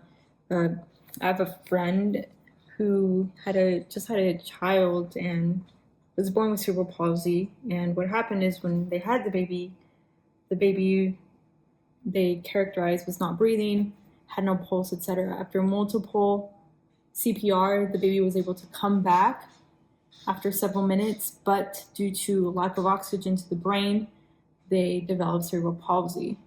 And so, for example, that's a cause of cerebral palsy. And like we discussed, there's multiple types of cerebral palsy, depending on whether do they affect more muscle tone, do they affect more the movement of the patient. But in general, just make sure you are familiar with what cerebral palsy is. So with these patients, the most common type is going to be spastics, and this is where the patient has increased muscle tone, so they're going to have increased deep tendon reflexes, tight or stiff muscles, those jerky movements, scissor gait, toe walk, muscle weakness and atrophy. And like we discussed, other one's going to be non-spastics. Usually this one's going to be your dyskinetic one, where the patient has dystonia, chorea, dysphagia. There's also ataxic cerebral palsy, shaky, uncoordinated movements, poor balance, dysarthria. And then all types of cerebral palsy are associated with intellectual disability, seizure disorders, joint contractures, and ADHD. So diagnosis is usually clinical diagnosis. You can do a cranial ultrasound. In neonates, you're going to see a hemorrhage, hypoxic injury, or some type of structural abnormality. You can also do an MRI. Usually in these infants, you can detect any lesion that might be causing this. Treatment is usually multiple disciplinary care. So you're going to have to involve a lot of people, neurologists, you're going to involve your physical therapy and or occupational therapists. You just want to make sure that you're improving the quality of life. We can also give them things like muscle relaxers like baclofen, Botox, braces. A lot of these patients need braces, and then surgery. Next one's going to be multiple sclerosis. This is going to be a chronic progressive demyelination of the brain and spinal cord. It's usually associated with oligodendrocytes, and it's due to an inflammatory process. The thing about multiple sclerosis is that it occurs in episodes, so it's going to be episodic. So the etiology is autoimmune, very commonly found in Caucasian women, especially your younger women between the ages of 20 to 40. Usually in the question stem, it's going to be a patient in their 30s, like in their early 30s, 30, 31, 32. And with these patients, they're going to have symptoms that are relapsing and remitting, so they get better and then they get worse. It comes and goes, it comes and goes. And it's usually exacerbated by stress. Most common symptoms you're going to see is going to be optic neuritis, so they're going to have impaired vision, color blindness. They can even have pain whenever they move their eyes. Vertigo, paresthesia, this is a big one. Weakness, urinary retention. Late symptoms are usually worsening vision, poor movement control, dysarthria, sensory abnormalities, postural and positional instability, spasticity, increased deep tendon reflexes, and positive Babinski sign. So just to share a story with you guys, hopefully these stories do kind of help you kind of cement this topic in your mind. So there was a time where I had your paresthesias. It was in your fingers and in your toes. And when I went to go see the doctors, one thing that they were worried about is that it was possibly multiple sclerosis, being that I was in the age of perfect age. I'm a female, perfect age for multiple sclerosis, but I have no history of autoimmune disorders or family members that do have autoimmune disorders. And so I went through the whole workup. Thankfully, it was not that. Every single day, what I would do is I would check my reflexes. So I would check my knee reflexes, and I had no weakness in any of my extremities, but I did have those paresthesias. I had that tingling and numbness on my fingers, my hands, my feet, etc. So just make sure that you're looking for that in the question stem. Patient that's presenting with your paresthesias, weakness, right? Those increased deep tendon reflexes, your positive Babinski sign, right? With these patients. And like I said, it's usually going to be a young woman in your question stem that has a lot of autoimmune disorders going on, or family history even. So diagnosis, the best initial, most accurate one is going to be an MRI. You can also do a lumbar puncture and cerebrospinal fluid. This is something that they really like to test. I kept seeing this on question stems, so just make sure that you're familiar with this. So the best initial and the most accurate is going to be your MRI, right? You are also going to do a lumbar puncture and cerebrospinal fluid. And how they ask this is, what are you going to see on the cerebrospinal fluid? And this is where you're going to see your oligoclonal bands, increased IgG, and then your lymphocytic pleocytosis. Make sure you know that. So treatment with these patients is just going to depend on, of course, how they're presenting. So if it's their first exacerbation, we usually give them steroids. Another thing that we can do is plasma exchange, like plasmapheresis, but usually it's going to be supportive treatment. If they have spasticity, we can give them things like baclofen, dantrolene, physical therapy. And prophylaxis for this, first line is going to be your beta interferon. Second line is going to be things like your natalizumab. So next one's going to be your myasthenia gravis. This is going to be an autoimmune destruction of the acetylcholine receptors at the neuromuscular junction, and what happens is that this blocks normal transmission.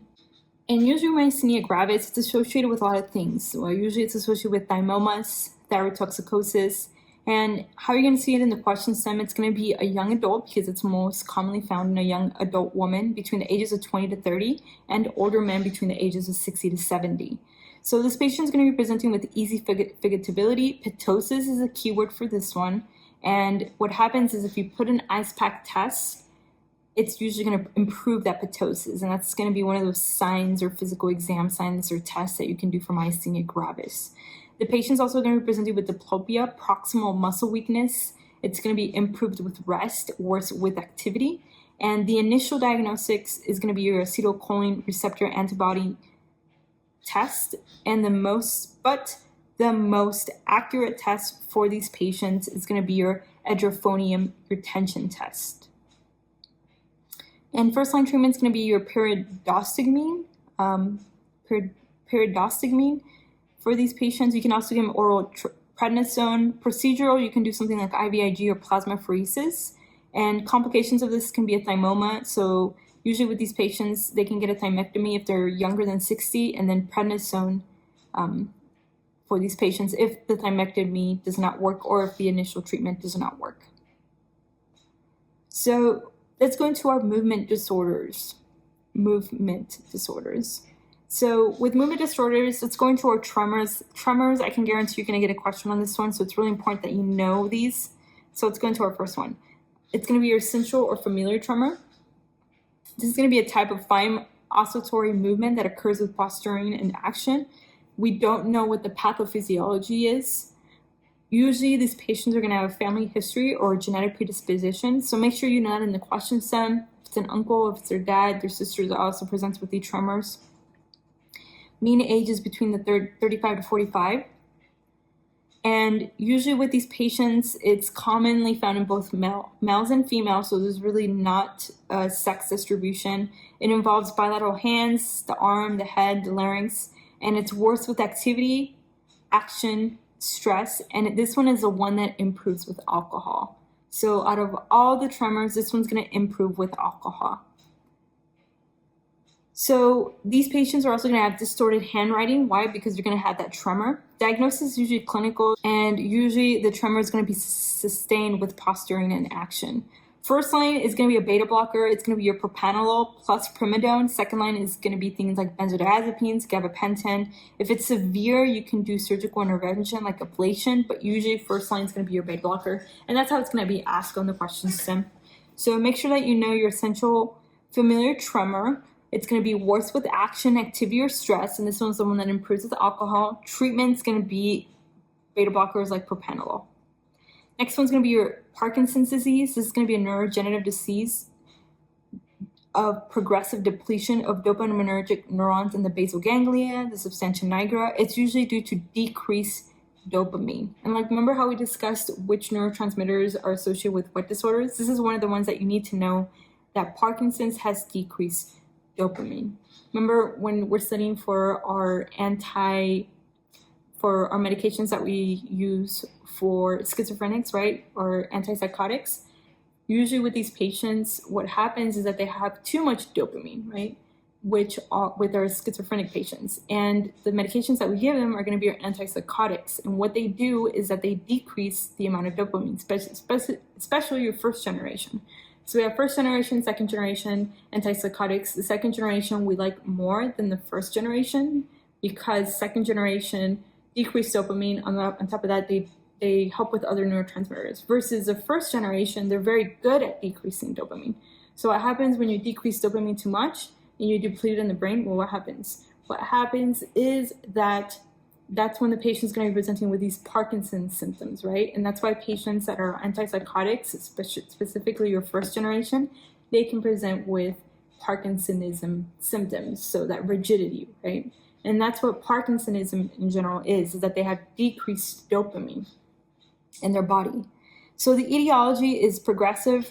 It's adult onset, usually a patient of the age of 60 years old. It's idiopathic. Sometimes they do have a family history or genetic causes of this, very commonly found more in males and females. And like I discussed earlier, it can also be due to certain medications. Like we discussed, our first generation medications, first generation antipsychotics are typical antipsychotics because they're so good at what they do, they decrease that amount of dopamine in the brain. So with these patients, usually what happens is that the substantia nigra is part of the basal ganglia, which is involved with controlling movement, and it connects to the motor cortex with these patients. So these patients are going to have hypokinetic, they're going to have low movement states, they're going to have low bodies, they have increased acetylcholine, but they have decreased dopamine like we discussed, and decreased also 5-HT. How is this patient going to present? So they're going to have motor symptoms, and then they're going to have non-motor symptoms. The motor symptoms are the ones that we tend to see a lot. So it's going to be that resting tremor. It's going to be that pill rolling tremor, right? That resting tremor, that they're resting and they're still shaking. That rigidity or stiffness, that cogwheel rigidity.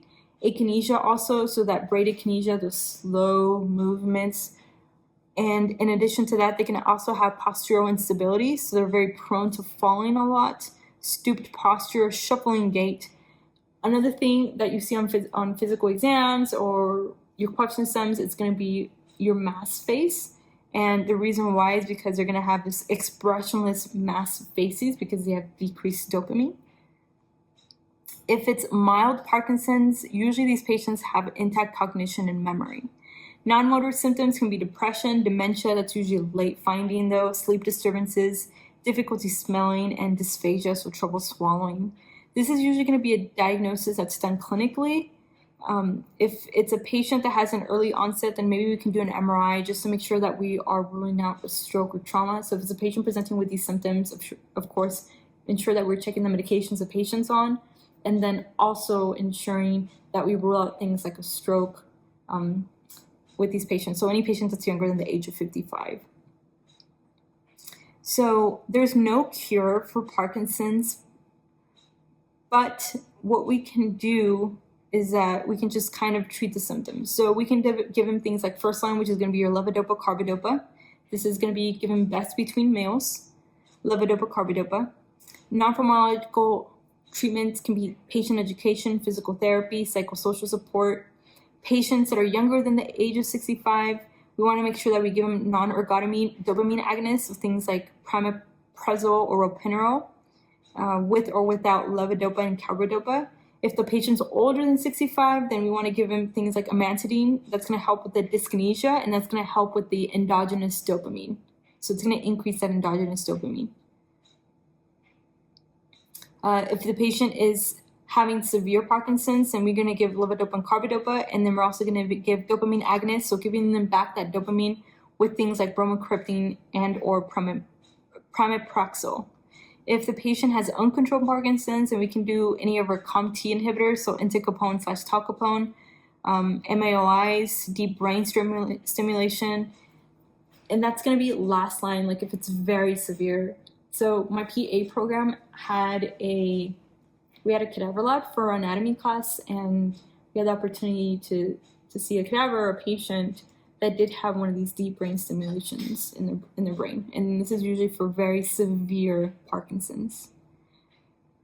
So Parkinson's, make sure that you know it's associated with decreased dopamine. You're thinking about those Lewy bodies. They're going to have that resting tremor, that pill rolling tremor, that mass faces, that cogwheel rigidity, right? That shuffle gait. And diagnosis is clinical for these patients. First line treatment is going to be levodopa, carbidopa. Honestly, from the questions I've had, that's as far as they ask. The practice questions I've seen, they can go a little bit further, just kind of testing you maybe on the pharmacology of certain medications, like which ones are dopamine agonists, so things like bromocriptine, right? And or pramiprazole. But that's as far as it will ask you for the question stems. but just extra information if you want to know this. Next one's going to be Huntington's disease. This is a very, very sad disease. It really, really affects patients' lives, and a lot of these patients that do have Huntington's do suffer from depression, and a lot of these patients do have an increased risk of suicide. So let's get into this one. This is usually due to a genetic problem. So they have a repeated sequence of DNA. They have an abnormal protein which causes abnormal movements and cognitive problems due to neuronal loss. And the thing that they really like to test about this one is how is it transmitted genetically? This one's going to be autosomal dominant. So if it's a patient, for example, it's a mother and they have children, very common that maybe their child might get also Huntington's, because this one's going to be autosomal dominant. What happens is that they have HTT on chromosome 4, and they have those CAG repeats. So they have about 36 or more CAG repeats. And the onset is usually between ages of 30 to 50, and it's common in both males and females.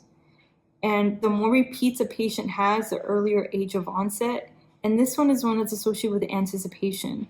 So that means that they're going to have earlier symptom onset with each generation. So what happens is that with these patients, for example, if it's a mother, she was diagnosed with Huntington's disease at the age of 40. If they do have a daughter, the daughter is going to be diagnosed early, 35, age 30. And as each generation goes, they're going to be diagnosed earlier and earlier. And that's what your anticipation is. So what does CAG stand for real quick? It's where the caudate loses acetylcholine and GABA. So how is this patient going to present with Huntington's disease? So they're going to have initial symptoms of chorea. This is going to be that purplish involuntary rhythmic-like movements. Right? They're going to have also personality changes, irritability, antisocial, inappropriate laughing and or crying that they just cannot stop. They're going to have incontinence, athetosis, which is a slow and snake-like movement. If you've YouTubed videos on patients that do suffer from this, they're constantly moving like this. It's very sad, and it really disrupts their daily lives. So in addition to that, the patient can also present with personality changes, antisocial symptoms, inappropriate laughing and or crying. If it's advanced, they're going to have hypokinetic motor symptoms like dystonia, rigidity, bradykinesia, apathy, anxiety, aggression, psychosis, progressive dementia. So we're going to diagnose this by using the Huntington disease test. This counts the number of repeats, but the definitive test is going to be your genetic testing, so with PCR, and ensuring that we also do genetic counseling. We can do a CT and MRI of the brain, and that's where we're going to see brain atrophy. And treatment is just symptomatic and supportive care. There's really no definitive treatment for this. So we can do things like tetrabenazine. This is going to help with movement disorders. Antipsychotic, like clozapines, is going to help with the symptoms. SSRIs and psychotherapy. And like we discussed, these patients have a very increased risk of suicide. This is something that's very commonly tested, so make sure that you know this. So know your anticipation. So early symptoms onset with each generation. These patients get genetic counseling to just educate the patients on how this disorder is autosomal dominant, and if they do have children, it's very likely that their children are going to suffer from this disorder also. Think about your chorea, your purposeless, involuntary, rhythmic-like movements, right? Those personality changes. So the next one's going to be Tourette disorder. This is going to be a neurological movement disorder that's characterized by tics, which are involuntary, repeated, intermittent movements or vocalizations. It's associated with ADHD or OCD. That's something that they really like to test, so make sure that you know this. They can ask this separate ways. They can tell you a patient that has Tourette's disorder, and they want you to know what it's commonly associated with, so you have to know that's associated with OCD and or ADHD. Or they can say ADHD and OCD, what is it associated with, and that's when you know Tourette's. The onset is usually going to be in your younger patients, so the age is between 2 to 15 years old. It tends to go away by itself after that, though that is not always the case, but usually it tends to go away as the patient gets older. So the patient can have vocal tics and or motor tics. So the vocal tics, we think about throat clearing, grunts, lip smacking, barks, sniffing, coprolala. That's the common one that we see in movies, like the shouting, obscenities, like they're saying a lot of curse words. They just cannot help it. Ecolila, which is going to be repeating other words. Motor tics can be things like facial grimacing, blinking, shoulder shrugging, head jerk, jumping, twisting of the body. echopraxia, which is going to be repeating other movements. Diagnosis, usually clinical diagnosis. The patient has to have a motor tic and at least one vocal tic for at least 1 year to be diagnosed with Tourette disorder. Onset is usually before the age of 18, and it has to be not explained by substance or other medical conditions in order to be diagnosed with Tourette disorder. So a patient does not have to have a history of substance abuse in order to be diagnosed with Tourette disorder. Treatment, it's going to be symptomatic treatment, so things like cognitive behavioral therapy, counseling, and education. We can then give them medications if it's severe, like if those outbursts are really severe. So things like guanfacine, clonidine, haloperidol, risperidone, and tetrabenazine. Next one is going to be on seizure disorders. This one's another one that's commonly tested, so you have to make sure you know the difference between each type of seizures and how you treat them and how they're going to present on the EEG, because there's certain EEGs that are very specific for seizures. For example, we think about our absence seizure, right? Usually with these patients, what are we going to see on the EEG? How are we going to treat these patients? So absence is usually going to be that symmetric 3 Hz spike and wave discharge that begins and ends suddenly. And that's specific for your absence seizure.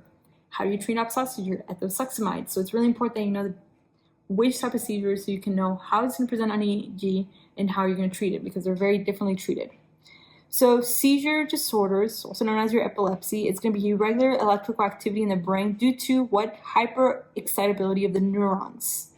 So there's too much excitation or too little inhibition. So too much excitation or too little inhibition. And we think about focal seizures and generalized seizures, and that's how they're going to be divided. So focal seizures are usually limited to only one hemisphere of the brain.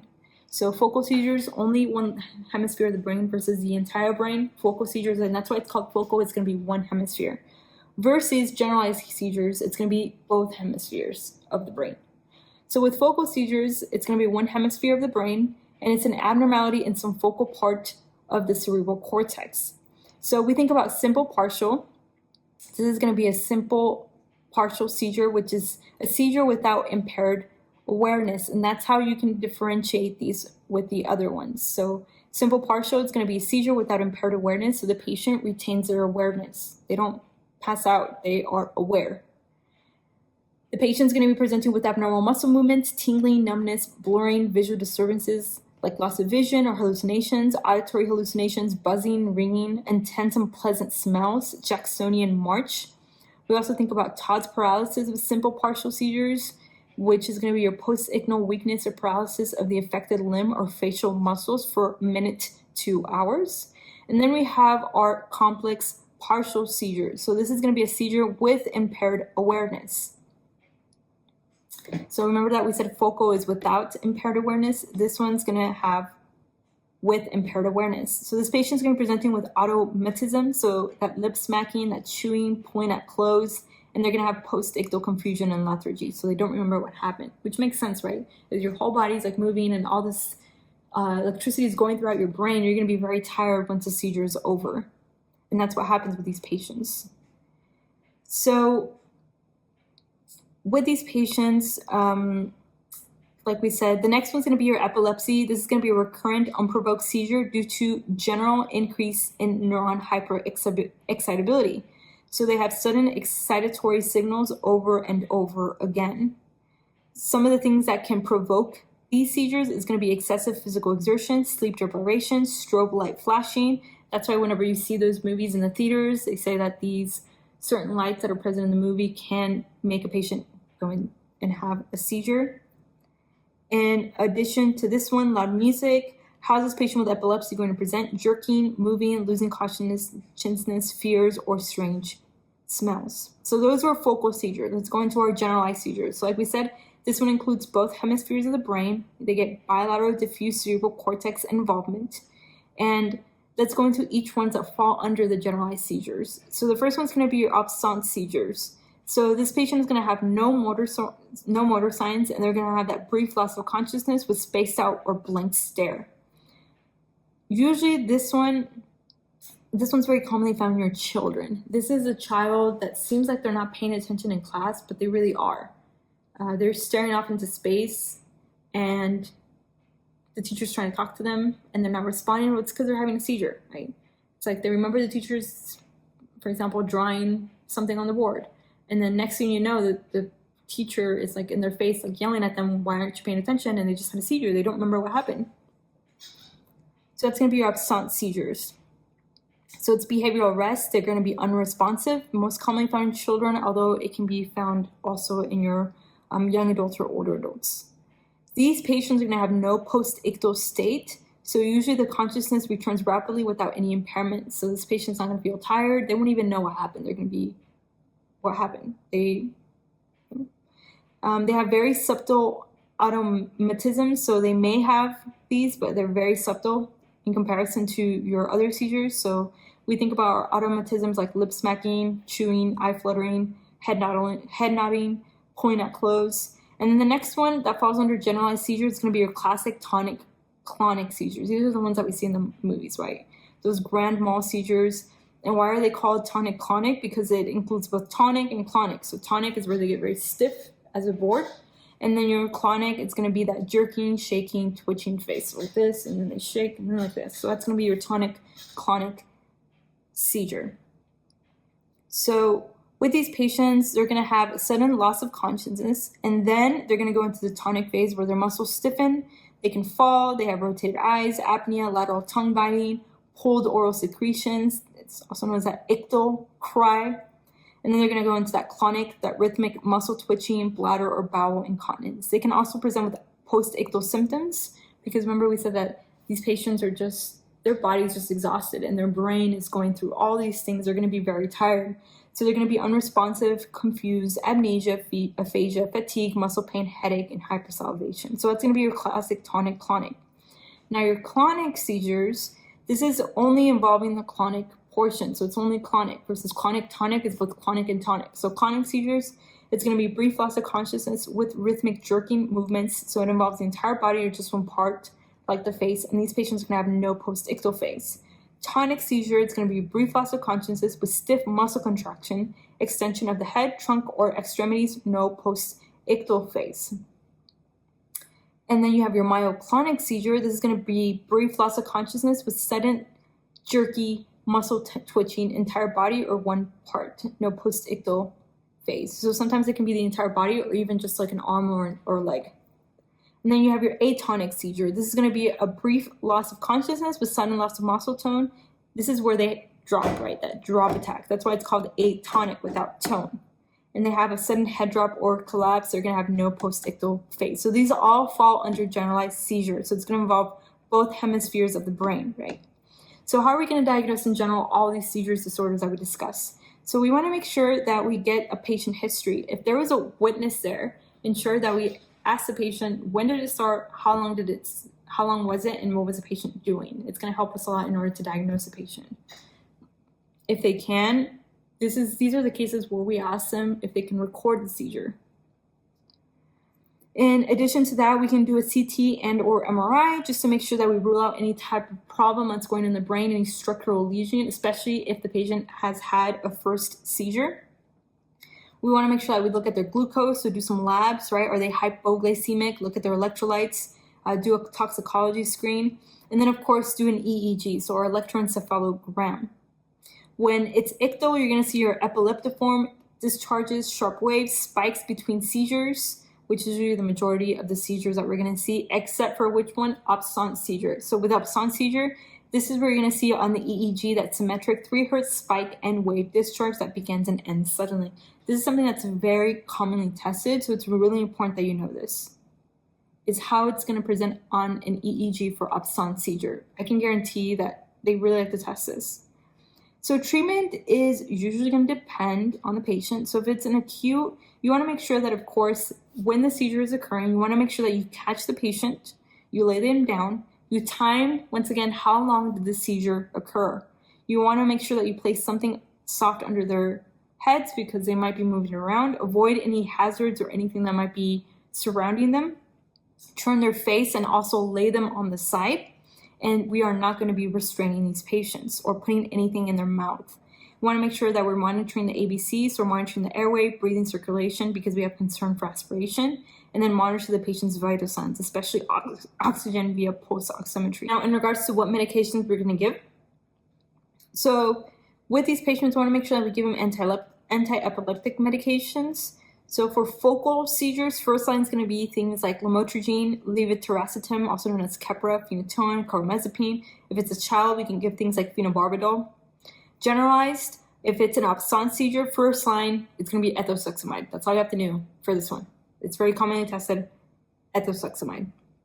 Tonic-clonic, first line is going to be valproic. It's going to be more effective and it's better tolerated. If it's a chilled child with tonic-clonic, then we can do phenobarbital.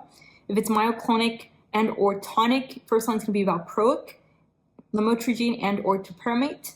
And of course, other treatment, if you've tried everything and the patient's not getting better, epilepsy surgery, nerve stimulation, and also there's studies that have shown that ketogenic diet is efficient in managing seizure disorders. So in general, make sure that you know the pathophys. So remember we said focal seizures are limited to one hemisphere of the brain versus generalized seizures are both hemispheres of the brain. So it's bilateral diffuse cerebral cortex involvement for generalized seizures. We think about absence seizures, which are part of generalized seizures. These are patients that are going to be children. These patients are going to have no post-ictal phase with these patients. And the EEG is going to show what? It's going to show that symmetric 3 Hz spike and wave discharge. Treatment is going to be ethosuximide for your absence seizures. So make sure you know these are some of the things that are very commonly tested. Next one's going to be your status epilepticus. This is going to be a seizure that's lasting more than 5 minutes or more than 2 seizures without resolution of the post-ictal phase. So once again, what is status epilepticus defined as? This is something that's very testable, so it's really important that you know what defines status epilepticus. So it's going to be a seizure that lasts more than 5 minutes. Once again, a seizure that lasts more than 5 minutes or more than 2 seizures without resolution of a post-ictal state. So basically, what is a post-ictal state? That means that the patient does not fully regain consciousness. So what are some of the causes of status epilepticus? So the most common cause by far is going to be withdrawal from any type of anti-epileptic drug or just a patient in general that is not taking or complying with their anti-epileptic drugs. So I currently work in the neuro ICU. We see a lot of patients that are in status epilepticus, and that's primarily the main cause is that they are just not complying with their medications or just do not have the adequate doses of their medications. Other causes can be any type of metabolic disturbances, for example, hyponatremia. Did this patient get some type of infection that caused them to go into status epilepticus? Drug toxicity, usually we think about our tricyclic antidepressants, right? So any type of drug that's going to lower your seizure threshold. We also think about bupropion, right? That's one of the really popular ones that's known for decreasing your seizure threshold. Any type of structural brain lesions or injuries. So just make sure you look for those in the question stem. Is a patient on a medication that is decreasing that is making them more prone to getting seizures, right? We talk about bupropion, any type of or tricyclic antidepressants, right? If it says anywhere in the depression in the question stem and the patient has just been prescribed a new medication for their depression, then think about maybe one of the causes of this can be this, and the patient can be in status epilepticus. Or does the patient have hyponatremia, right? Most of the drugs that are anti-epileptics can cause problems or fluctuations with your sodium. So how is this patient going to present? Usually it's going to say that they have loss of consciousness. The seizure is going to be tonic-clonic, right? And it's going to be a continuous convulsive seizure. I usually get calls from all over the floors. Sometimes you have a patient that's upstairs on a hospital floor, and then they go into status epilepticus. And it's really important that you break the seizure, because the longer it goes on, the longer the patient is prone to injuring their brain, and you can get a lot of brain injuries from that because the brain, how I explain it, the brain's like on fire, right? And so you want to make sure that you break the seizures. And then of course also think about your ABCs. If you go upstairs, if you're, for example, in the hospital, or even your question stem, and you see this patient that's obviously in status epilepticus, and you've given them everything, you give them benzos, right? And you're give them Keppra, which is one of the things that we do in the hospital. And then your last thing is you're like, you know what, I'm going to sedate them, put them on propofol, something that's going to break that seizure. And the patient is not protecting their airway, then you might have to intubate them, right? Think about your ABCs, airway, breathing, circulation. Are they protecting their airway? Do they need to be intubated? So how do we diagnose this? This is usually going to be a clinical diagnosis, right? You can do an EEG, which kind of just looks at your brain activity, but no, it's usually going to be a clinical diagnosis. How do you treat this? So like we discussed, this is going to be a medical emergency, right? You have to assess your ABC. So look for that in the question stem. If the patient is in a status epilepticus and you're not able to break the seizure and you're having to sedate this patient on propofol because you've tried ABC medications, then you'll have to intubate them. So assess your ABCs, establish IV access in these patients, right? You have to make sure that they have good IV access. And then drugs also, right? We can also do supportive measures, oxygen, glucose, thiamine, naloxone, etc. You want to rule out some of the causes that this patient might be unconscious. So it's going to be the first line treatment like we discussed. The first thing you're going to do with these patients, give them benzodiazepine. We think about Ativan.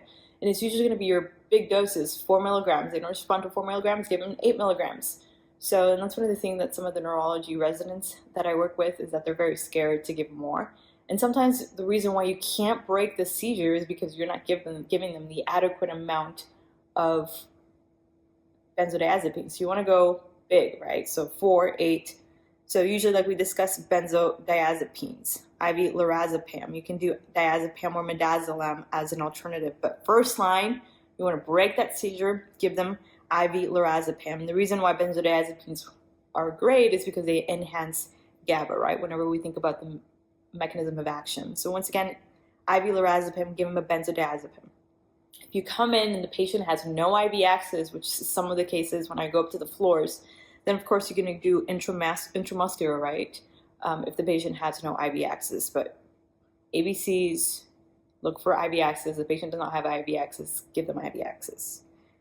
So if the patient does not respond, like we discussed, to a benzodiazepine, then you're going to keep giving them additional doses of benzodiazepine. So in this case, you would give them an additional dose of lorazepam, right? Or any type of other benzodiazepines. Like we discussed, you see this patient's in status epilepticus, and the reason why I'm harping this so much is because it's very highly tested.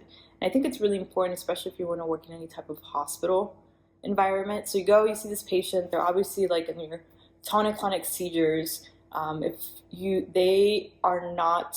If they've been having the seizure for more than 5 minutes and you're like, you know what, this is status epilepticus, give them a dose of a benzodiazepine, right? We're going to give them IV lorazepam. And then they don't respond to that, double the dose. Okay, if they're still not responding that's when you start giving them other medications. So if the patient's still unresponsive for 10 to 20 minutes and they're still seizing, this is what we call refractory status epilepticus. This is where you would give them something like IV phosphonatoin or IV phenytoin. We use in the hospital more commonly IV phosphonatoin because it's a lot safer than phenytoin. It doesn't have a lot of the side effects of phenytoin. So you give them IV phosphonatoin, and like we discussed, phenytoin has bad side effects. One of them is going to be hypotension, especially if you give it very quickly.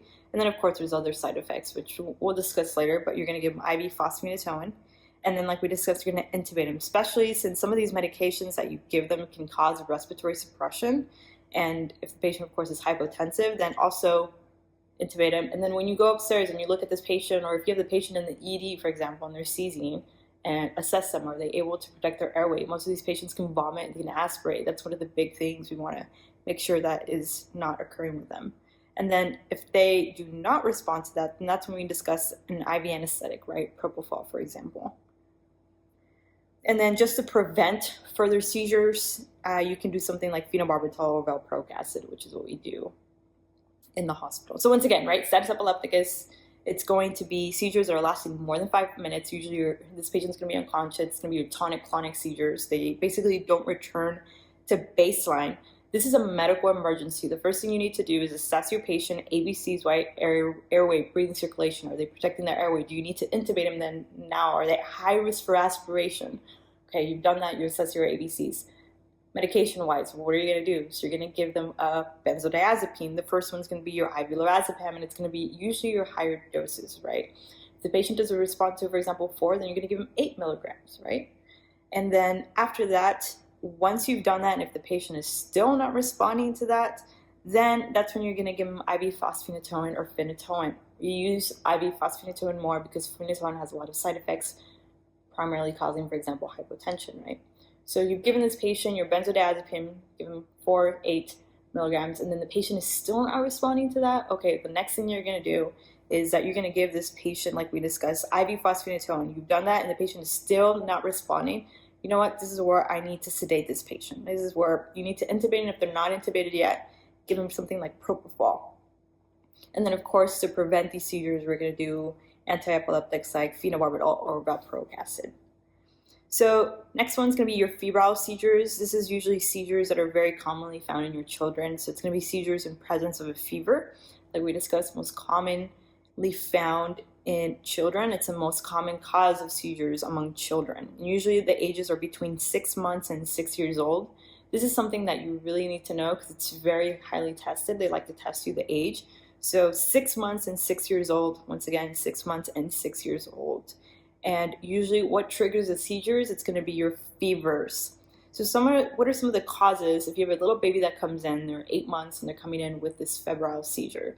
So the first thing you want to think about is an infection, right? A central nervous system infection. So rule out things like meningitis, encephalitis, brain abscesses. Also abnormal development. Ask the family. Usually sometimes in the question sums, they'll give you a hint that the father had a family history or he has a brother that had a history of febrile seizures. So usually there's going to be a very strong family history. So ask about the family history for these patients. And then also another one that's very common is roseola. So roseola is very commonly found to give patients, especially your little baby, seizures. So once again, seizures when it's going to be your children between 6 months and 6 years old. It's usually going to be triggered by an infection, and usually the patient's going to have a family history of it. And when we think about infections, we think about usually roseola. It's one of the big ones. So what are going to be the symptoms for these patients? Usually it's going to be generalized at onset. They're going to have hyperventilation. They're going to be developing very high fever, and it's going to be rapid, usually greater than 100.4, and they're going to have respiratory alkalosis. So there's different types of febrile seizures. We think about our simple febrile seizures and our complex febrile seizures. This is something that they really like to test, so make sure that you know the difference between these. So simple febrile seizure is actually going to be the most common one that they're going to test you on, and the most common one you'll see. So it's going to be a seizure that lasts less than 15 minutes, and it only happens once within 24 hours. And it's going to be your generalized tonic-clonic seizures, and it affects the whole body. So once again, simple, most common, less than 15 minutes. It occurs only once in 24 hours, and it's going to be a general tonic-clonic seizure. Your complex seizure, like it sounds, it's going to be lasting more than 15 minutes. It'll be recurrent in a 24-hour period, and this patient's going to have a post-ictal state, and it's going to be a focal seizure versus your generalized seizure, like your simple febrile seizure. And it's going to affect a specific body part. So how are you going to diagnose these? You're going to get a temperature, right? It's going to be greater than what? 100.4. They're going to have respiratory alkalosis. And then during seizure, you always want to make sure that you lay these patients, these children on their side, and then make sure that you also count how long the seizure lasts for. And then treatment, usually these do not need treatment because like I said, these are usually benign and they're brief, since your simple seizures are going to be the most common one. You can give them something like rectal diazepam, especially if it's reoccurring, right? We think about our complex seizures, but usually it's not really needed for these patients. But of course, the important thing is to control the seizure and then find what is going on and rule out everything. The first thing you want to rule out is an infection, and then you can go from there. So antipyretics, definitely. All right, guys. So I just wanted to go over real quick some of the common causes of seizures, just in general, kind of thinking your differential diagnosis depending on what age the patient is in. I think this is really important, especially if you're going to be a provider that's working in the ED or as an inpatient provider, and even in pediatrics. So for neonates, right, whenever a patient presents with a seizure, we want to think of once again, are febrile seizures. So we're thinking about CNS infections, especially if the patient is postnatal or perinatal. Also, any type of metabolic disorders, right? Make sure you get a good history on the baby or the neonate. And then also any type of injury. It can also be congenital, and this is where you get your family history again. Infants and children's, whenever they present with a seizure, usually we want to make sure that we get temperature on them again, right? We want to see if they have a fever, because like we discussed, a fever can cause this. Sometimes some of the causes of this can be idiopathic, infections, and then any type of traumatic brain injury, brain malformations or metabolic disorders. But definitely traumatic brain injury, that's one of the big ones, especially in your infants and children. So make sure you also look for other signs of abuse in these children. And adolescents, usually we think about traumatic brain injuries, also car accidents. Encephalitis is really big also. Genetic disorders and any type of illicit substance abuse can be the cause of seizures in adolescents. For your younger adults, we think about alcohol withdrawal. That's going to be one of the big ones. So you want to make sure that you rule that out. And if the patient has any type of history of alcohol withdrawal, then you want to make sure that you treat them for that. Any type of traumatic brain injury, illicit substance abuse, and then brain tumors. And then in your older adults, usually greater than 35 years, these are usually the patients I take care of in the neurovascular ICU. Alcohol withdrawal is one of the big ones. So whenever I have a patient that has a history that they drink about 8 to 10 beers a day, and they've been doing it for about 10 years, then I want to make sure that I treat them with the appropriate medications. Also, another big one is going to be a stroke, right, or a TIA, which is what I see a lot in the neurovascular ICU. Traumatic brain injuries, brain tumors, metabolic disorders, vascular encephalopathies, and then vascular dementia, especially in your elderly patients. So let's go into vascular disorders now. Vascular disorders. So the first one I want to discuss is going to be your cerebral aneurysm. So this is going to be an abnormal dilation in blood vessels that supply the brain with blood. Located in the brain, of course, and usually we think about the circle of Willis. So it's going to be any of your blood vessels there that have abnormal dilation and that are located in the brain, the circle of Willis. So any spot of the vessel that's very, very weak.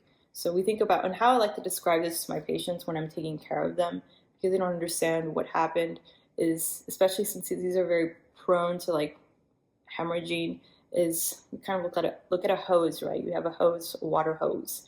And a water hose, if you're having, with time, if that water hose is really, really weak, right, it can start ripping, or it can start creating these weaknesses throughout the hose around it, the rubber that surrounds it. And that's how I think about it with these patients, is that you think about a water hose, right? You turn it on, there's a lot of water going through there. And if there's areas that are very, very weak or are just worn out, it can burst at any time. And that's usually how I describe it to my patients.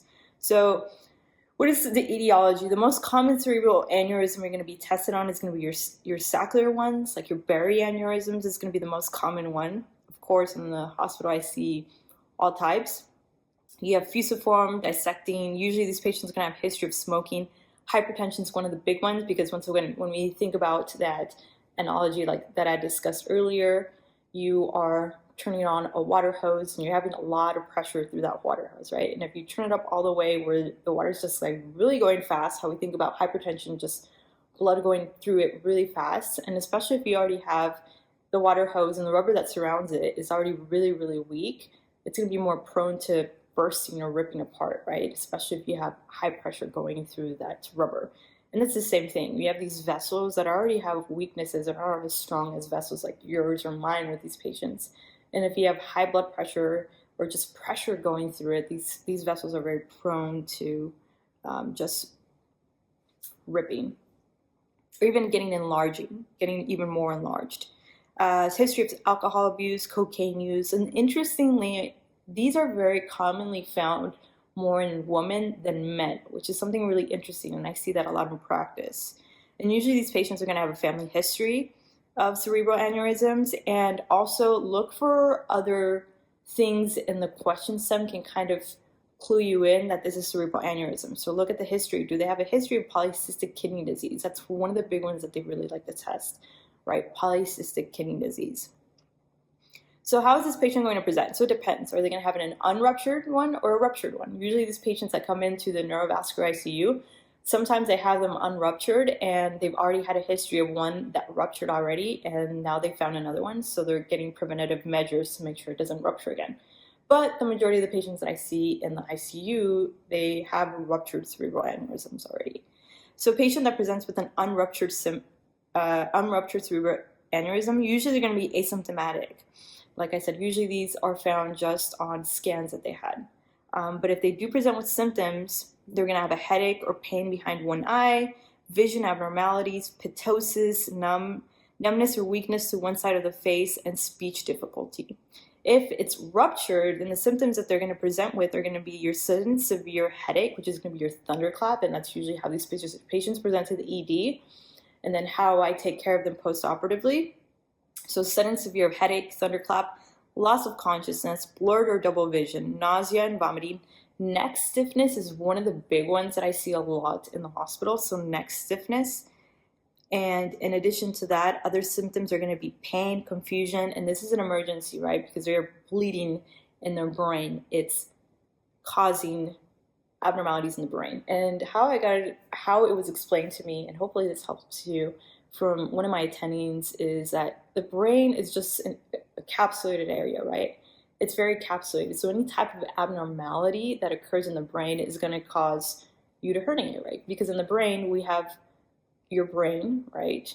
And then you have your vessels. But if there's anything abnormal, like a bleeding or a tumor that causes compression of the brain, this is where you're very at high risk for herniation. So that's why these patients are at an emergency, because they have a bleed that's ruptured and is causing in the brain something that the brain's not used to it. The brain's kind of like, you're encroaching in my space. Like, I'm accustomed to having 80% of the brain and this amount of vessels and this amount of veins, etc. And now I have something foreign in the brain that's not there. It's going to cause compression, and it can cause it for patients to herniate. So that's why this is an emergency. So the initial diagnosis is going to be CT angiography, right? CT angiography. This is where you kind of get a scan of the head, but it's a little bit more intricate because you're able to look at all the blood vessels, and you're able to see if there's any other type of aneurysm or abnormality and which one has ruptured. You're going to get an MRI and or an MRA. You can get a catheter cerebral angiogram, digital subtraction angiography, so it's also known as a DSA in the hospital. So once again, with these patients that come in, the first thing you want to do is get a CTA. These are a lot quicker. CTA. And then you can also get an MRI/MRA. And if, for example, you get a CTA, you can't see anything. You get an MRI and MRA, you can't see anything, but you still are like, you know what, I think this patient, and I'm very sure this patient has a cerebral aneurysm and it's ruptured. Then you can go for a DSA, but that's not going to be the first thing you go through. CTA, you have this patient that comes in to the emergency, they're having this thunderclap headache, they have a history of polycystic kidney disease or a history of cerebral aneurysms, and they've had one in the past. Then what you want to do with these patients, CTA is going to be your first thing. You get a CTA, you don't see anything, MRI/MRA. If you get that, you don't see anything, then you're going to go for a DSA. Usually if it's a larger aneurysm, these patients are at higher risk for even causing more compression on their blood, on their brain. So treatment for these patients is going to be, if it's unruptured, usually you can do surgery or observation. If it's ruptured, then surgical clipping or endovascular coiling. That's usually what we do for these patients. Like I said, if I have a patient that comes in, they have a history of already of a ruptured aneurysm, or they have a family history of like one of their mothers or sisters died from cerebral aneurysm, which is usually the cause with these patients, and they get a scan and they see that they have this aneurysm, but it has not ruptured. Usually these patients will go for surgery and they'll get it clipped. So usually they'll come, get it clipped, and then they'll come to my ICU and I'll just observe them post-operatively to make sure that there's not any type of complications. But the majority of these patients that I do see, they are ruptured, so surgical clipping or endovascular coiling is usually the treatment for these. All right, subarachnoid hemorrhages. So subarachnoid hemorrhages, these have a very high mortality, and the most common cause is going to be any type of trauma, right?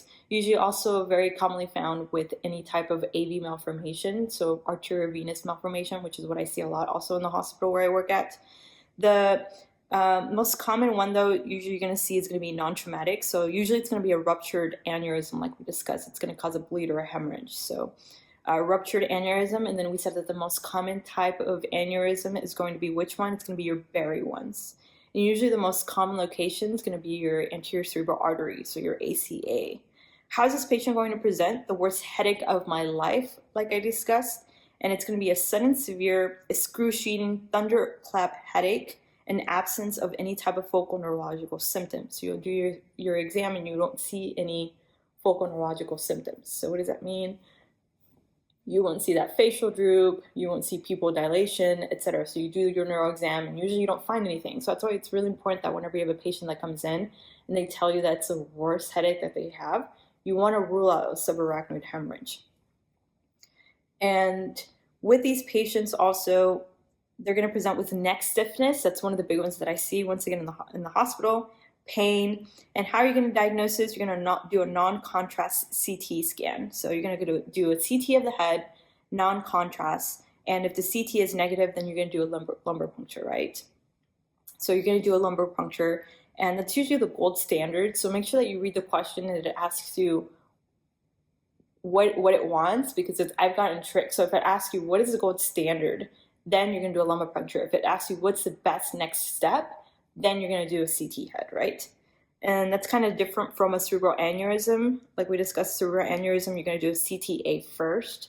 Why? Which makes sense, right? You're going to do a CTA because you're going to look at the vessels. You're going to look at the anatomy. How do they look? And this is going to be in your patients that have cerebral aneurysm versus a subarachnoid hemorrhage. This is going to be a patient that already has a head bleed.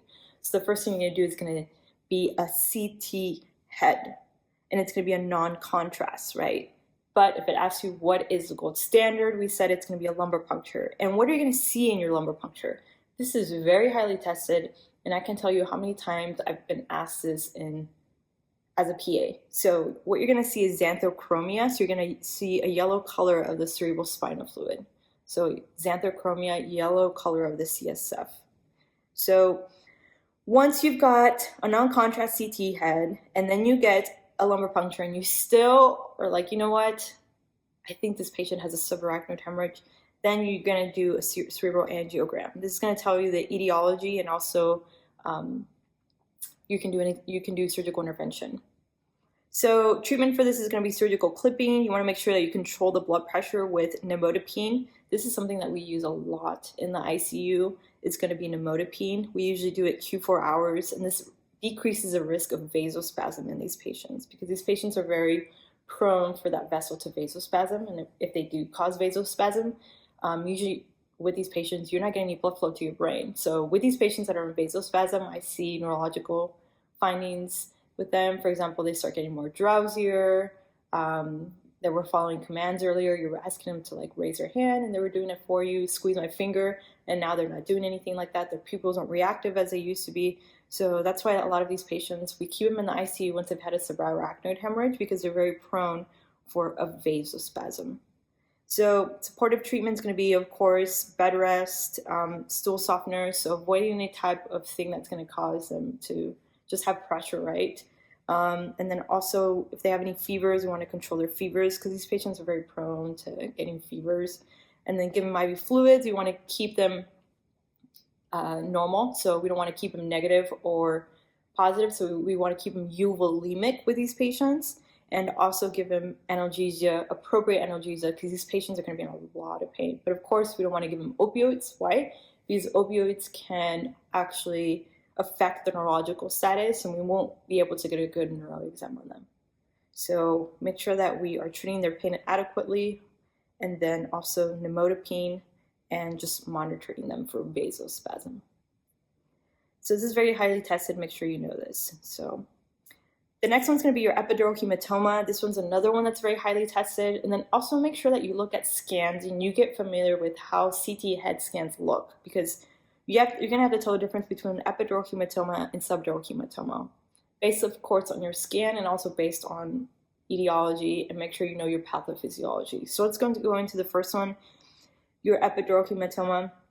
This is going to be bleeding above the dura of the brain, and it's active bleeding due to damage or torn vessel. You usually have a collection of blood that's called a hematoma. It causes increased intracranial pressure, and that's why these are really important. So what are some of the causes of an epidural hematoma? We think about head trauma. By far the most common one is going to be your motor vehicle accidents, right? Any type of fall, assaults, and usually what's going to be damaged, this is where you need to know this because it's very commonly tested. It's going to be your MMA, so your middle meningeal artery is either damaged or ruptured. We also think about those boxers, right? Like where you have that punch right in the pterygium and that weak point, and it can cause that middle meningeal artery to be damaged or ruptured. So once again, epidural hematoma, right? Trauma, boxers, MMA, rupture. And it's going to be bleeding above the dura. So the thing about this one in differentiation to subdural hematoma is that these patients with epidural hematoma are going to have a lucid interval. So what does this mean? Is that usually a patient will look like they're okay. So it'll be several hours before they start having these symptoms. So they'll have this injury, they'll wake up and they're like, I'm fine. And then these patients can go downhill real quick. So these patients are going to present with loss of consciousness after head trauma, nausea and vomiting, headache, muscle weakness, focal deficits also on your neurological exam. And that's why it's really important that you ask if there was anyone there or even the patient, did you lose consciousness? Because this is one of the things you want to rule out, because they can look perfectly fine when they present to you. But if you send them home and they have this bleed and they herniate, then it's not going to be good. So with these patients, how do we want to diagnose them? We're going to do, once again, a non-contrast CT head. So it's going to be a non-contrast CT head. What you're going to see on the CT head is going to be this hyperdense mass. What does it mean? Hyperdense, it's going to be more white, right? Blood, a lot more white. So what you're going to see is this hyperdense mass. It's going to be shaped, how? By convex shape, or like a lemon, or a lens, an eye lens, right? So it's going to be hyper dense, and it's going to be, how is it going to be shaped? We said it is going to be by convex shape, like a lemon or like an eye lens. So your lenses, okay? And the thing about this one is that it does not cross suture lines. So if it crosses suture lines, then you're thinking about something else. But once again, by convex shape on your non-contrast CT head, it's going to be hyperdense, lemon-shaped, or lens-shaped.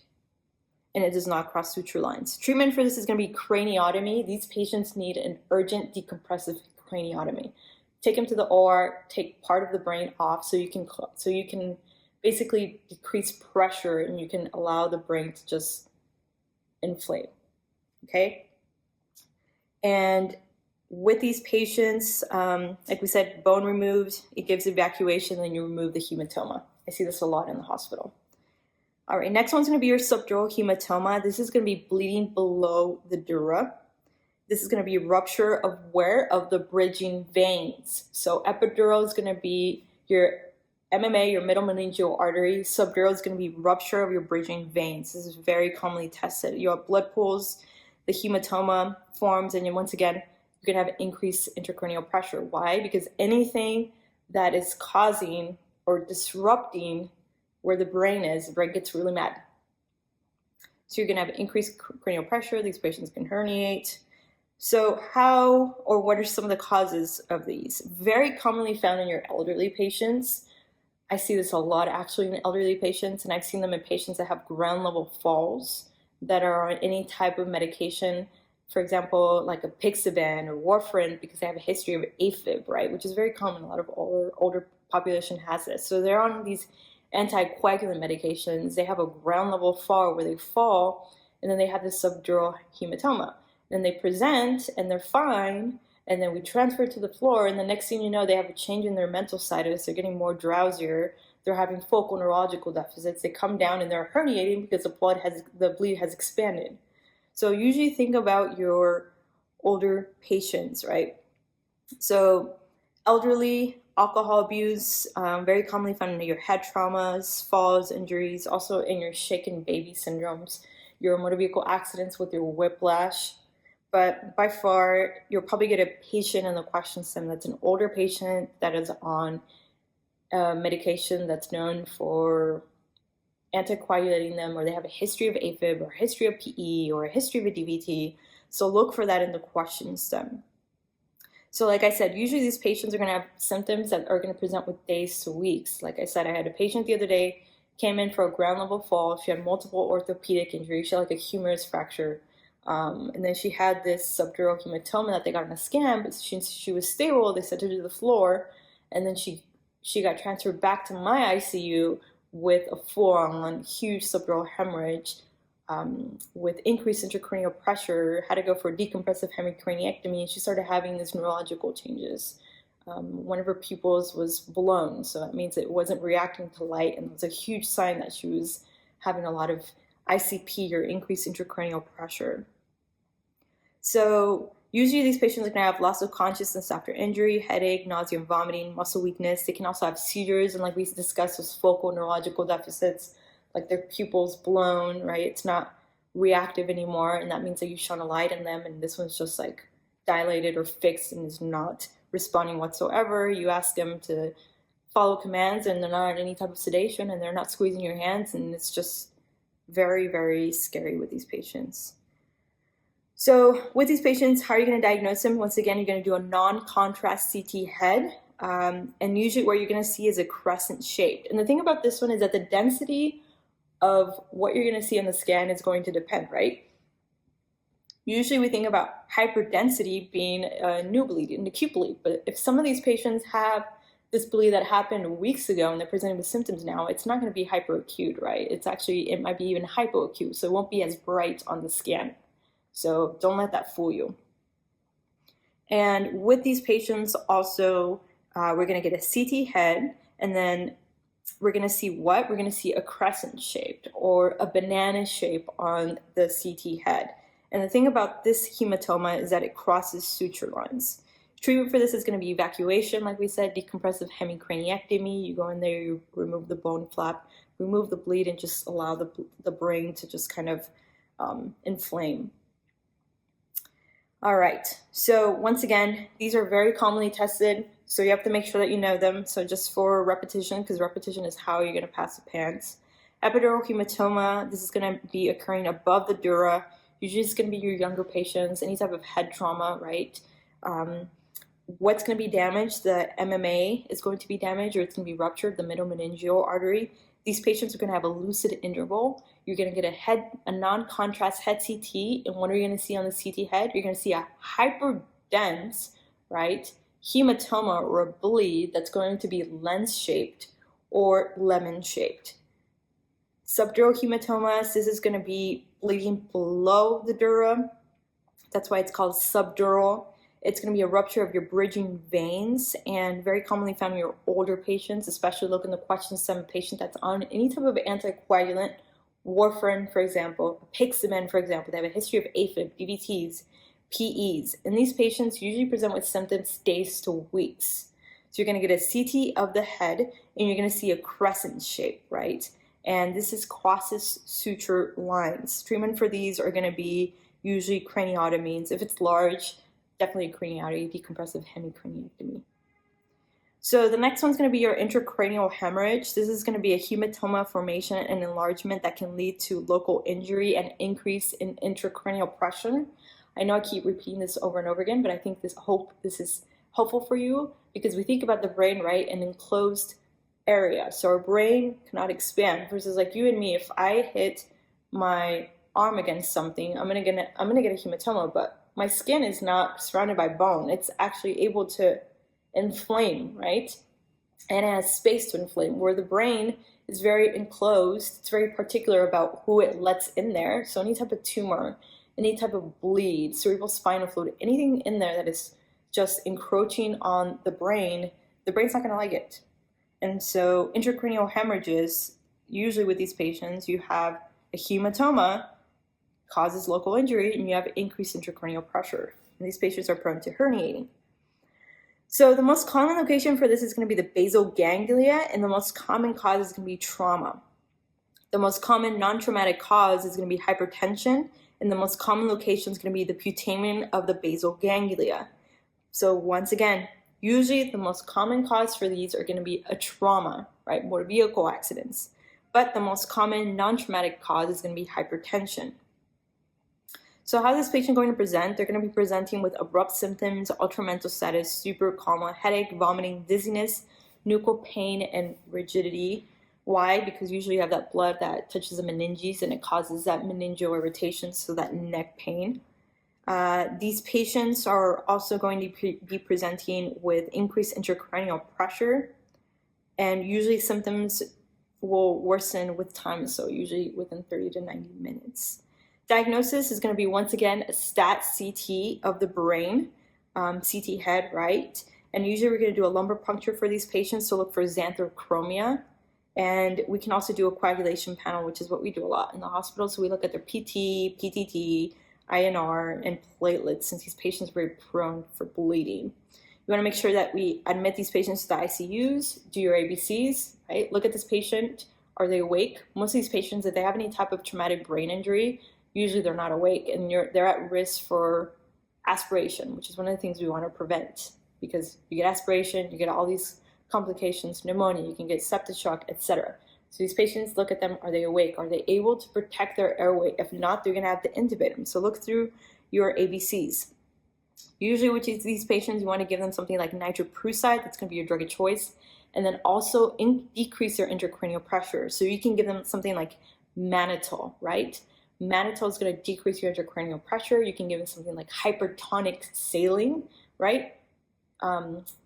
Raise the head of the bed, hyperventilate them, whatever you want to do to decrease that intracranial pressure. And these patients get no steroids. Just because the brain is becoming inflamed, no steroids. Steroids have been shown to not be beneficial. So if that's an answer, no steroids for any type of bleed in the brain, nothing. Unless you have, for example, a tumor there, then you can do steroids, but no. Anything else, bleed, no steroids. All right, so next one we're gonna go into is gonna be syncope. So you have a patient that comes in, or more like in my setting in the hospital, we get calls for condition Cs where you have to go up to the floor and you're like, well, my patient syncopized, or they had a syncopal episode, or they fainted, and they're calling you because they're scared, they don't know what's going on. So just what is syncope? This is going to be a transient loss of consciousness along with loss of postural tone. And it's usually due to a dysfunction of bilateral cerebral hemisphere. And usually the most common etiology of these, and the most common ones I see, is going to be vasovagal. So it's going to be a patient, usually your older patients, right, that are on medications that are already low or lowering their blood pressure. They get up from bed abruptly and then they fall because they start feeling dizzy. So like we discussed, vasovagal, mediated by orthostatic or even emotional stress, the most common one. Like most of these patients, like especially your older patients, if they're your elderly patients, like they have prostate issues. So they're taking these medications that are decreasing their blood pressure and can cause this orthostatic hypotension.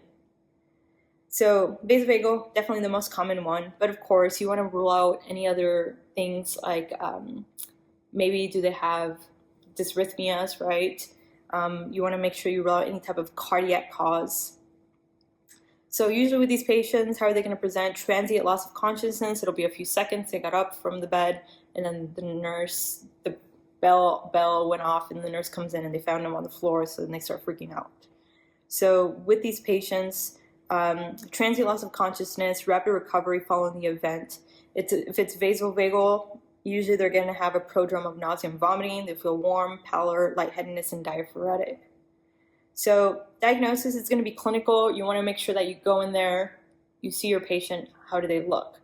Usually if I go in there and I see my patient that's dyspneic, they're pale, then maybe I want to make sure I rule out anything else. But if you go in there and the patient's fine, and then they're talking to you, they're awake, alert, they're warm, I mean, it's more commonly going to be vasovagal. So make sure that you go through all their medications. But of course, like we said, we want to rule out any type of cardiac cause with these patients. So we're going to get an EKG. So it asks you, the question is, what is your best next step for a syncopal episode? Make sure that you get an EKG. And it's true, that's what we do. If I have a patient upstairs, or even one of my patients had a syncopal episode, I'm going to get an EKG. So I'm going to get an EKG just to make sure that there's not any abnormalities or then AFib, rule out any type of arrhythmias. The other thing that you want to do is, if you have a very high suspicion that it's a seizure, then you can do an EEG, since a lot of these patients can present like that. So you can do an EEG. The majority cases, it's going to be normal. Also, I like to get labs on these patients. The big one is going to be glucose. Most of these patients are hypoglycemic, since a lot of our patients are diabetics, and sometimes their insulin regimens are just crazy. So you want to make sure that you get a glucose level. So look at their glucose level, and that's one of the most common fixable things. Usually I'll go up to the floor, you have a patient that's like unconscious, just give them an amp of D50, give them a little bit of sugar, and boom, they're back. Because the most common cause is hypoglycemia. That's very reversible. That's one thing that you don't want to miss. So definitely get their labs, definitely get their glucose levels for these patients. I also like to look at their BMPs, or look at their sodium levels. Are they hyponatremic? Look at their potassium levels. Also look at their hemoglobin levels. Most of these patients are super anemic. And since usually on the floors, for example, for us, they don't get labs daily like in the ICU. So if a patient hasn't gotten labs since Monday and it's Wednesday when I'm coming in, you get a hemoglobin level of 5.9, I'm like, oh my gosh, that explains why they are having the syncopal episode. So that's why it's really important to get your labs. You want to make sure you look at your CBC, BMP. You can also do like a TIL testing test, right? But usually for these patients, syncopal episode, want to rule out any type of cardiac cause, even though the most common one is going to be vasovagal. Look at their medications, look at the patient, how do they look? Get an EKG, right? Get labs, look at their glucose levels. If you think if you have a very high suspicion that's a seizure, then you're going to get an EEG to rule that out. And then of course, there's these fancy kind of syncopal things that you can look at. So you have your San Francisco syncopal rule. You look at chest, so you look at, do they have a history of CHF? Is their hematocrit less than 30%? What's their EKG look like? Their shortness of breath, their systolic blood pressure, right? So you look at all this and you can kind of calculate it. But usually treatment first is going to be supportive, and then of course, find out whatever caused the syncopal episode. All right, next one's going to be your cerebral vascular accidents, or your CVAs, also known as your strokes, right? This is going to be an abrupt focal neurological deficit due to ischemia. Usually that's going to be the most common cause, and it's going to be about 85% of causes of strokes is going to be ischemic, but you can also have your hemorrhagic strokes, which are about 15%. So these are going to be sudden onset. So once again, CVAs, also known as your strokes, you have your ischemic and your hemorrhagic. Ischemic is where you just have decreased blood flow to the brain. Hemorrhagic is just you have a hemorrhage. Most common one's going to be your ischemic ones. So what are the etiologies of ischemic? We think about atherosclerosis, so we think about your smokers, small vessel disease, cardioembolic. Do they have a history of an AFib? That's something that I see a lot in my patients. It's going to be your AFibers. Also cryptogenic. If it's hemorrhagic, we think about a subarachnoid hemorrhage or intracranial hemorrhage. Risk factor is going to be usually greater than 55 years old. Your males, very commonly found in your African Americans. Usually they'll have a family history, or they'll have a history of a prior stroke or TIA. And like we discussed, a history of hyperlipidemia, especially if it's uncontrolled. Usually these patients come in with like super high triglycerides, LDL levels, and HDL levels. Do they have a history of hypertension, smoking like we discussed, AFib like we discussed, endocarditis? It's a big one, especially in your IV drug abusers. Like I have IV drug abusers that come in and they're super young and they're presenting with strokes. And why? That's because you get these embolic or cardioembolic strokes. Like those vegetations that grow on the valves, they just like flick off and they can go anywhere in the body, and sometimes they can end up in the brain, and that's where you get these ischemic strokes. Do they have a history of recent myocardial infarction? Also, we think about our patients that are women, for example, like myself, that are on oral contraceptives. They're very common in those patients also. Do they have a history of obesity? All right. How is this patient going to present? They're going to be presenting with a facial drooping, arm weakness, speech difficulties. So usually they're going to have a focal deficit. This is where we think about our NIH stroke scale. It's something that I have to get on these patients that come in, whenever they come in and you're admitting them, and then also before they get any type of intervention. So NIH stroke scale, and that's something you don't have to know, but interesting to know if you want to go into neurology field. So how is this patient going to present? They're going to have facial drooping, arm weakness, speech difficulties, and then usually when we think of our facial drooping, right, I ask my patient to smile. If basically the cheek and the eye is paralyzed and you're thinking about a stroke, and usually the forehead's going to be, they're able to wrinkle their forehead, right? Versus an entire side, and you're thinking about Bell's palsy. And that's one of the things you have to know because it's very commonly tested. We'll go into it in a little bit more detail. So the thing that they really like to test you here is going to be on which artery is involved and how the patient's going to present. So it's really important that you know these. So for your anterior cerebral artery, it's usually going to involve your leg and face. So anterior cerebral artery stroke is going to involve your leg and face. You're going to have contralateral hemiparesis, sudden lower extremity and trunk weakness, and also numbness. For your MCA, or your middle cerebral artery, it's going to involve the face and arm. You're going to have decreased sensation, bilateral vision abnormalities, aphasia, neglect. So what does neglect mean? That means that they're neglecting one of their sides. Inability to perform any type of action or learned action. And then your posterior cerebral artery, we think about posterior, usually when I think about posterior, I think about like the eyes and seeing. So these patients are going to be presenting with visual abnormalities and usually blindness.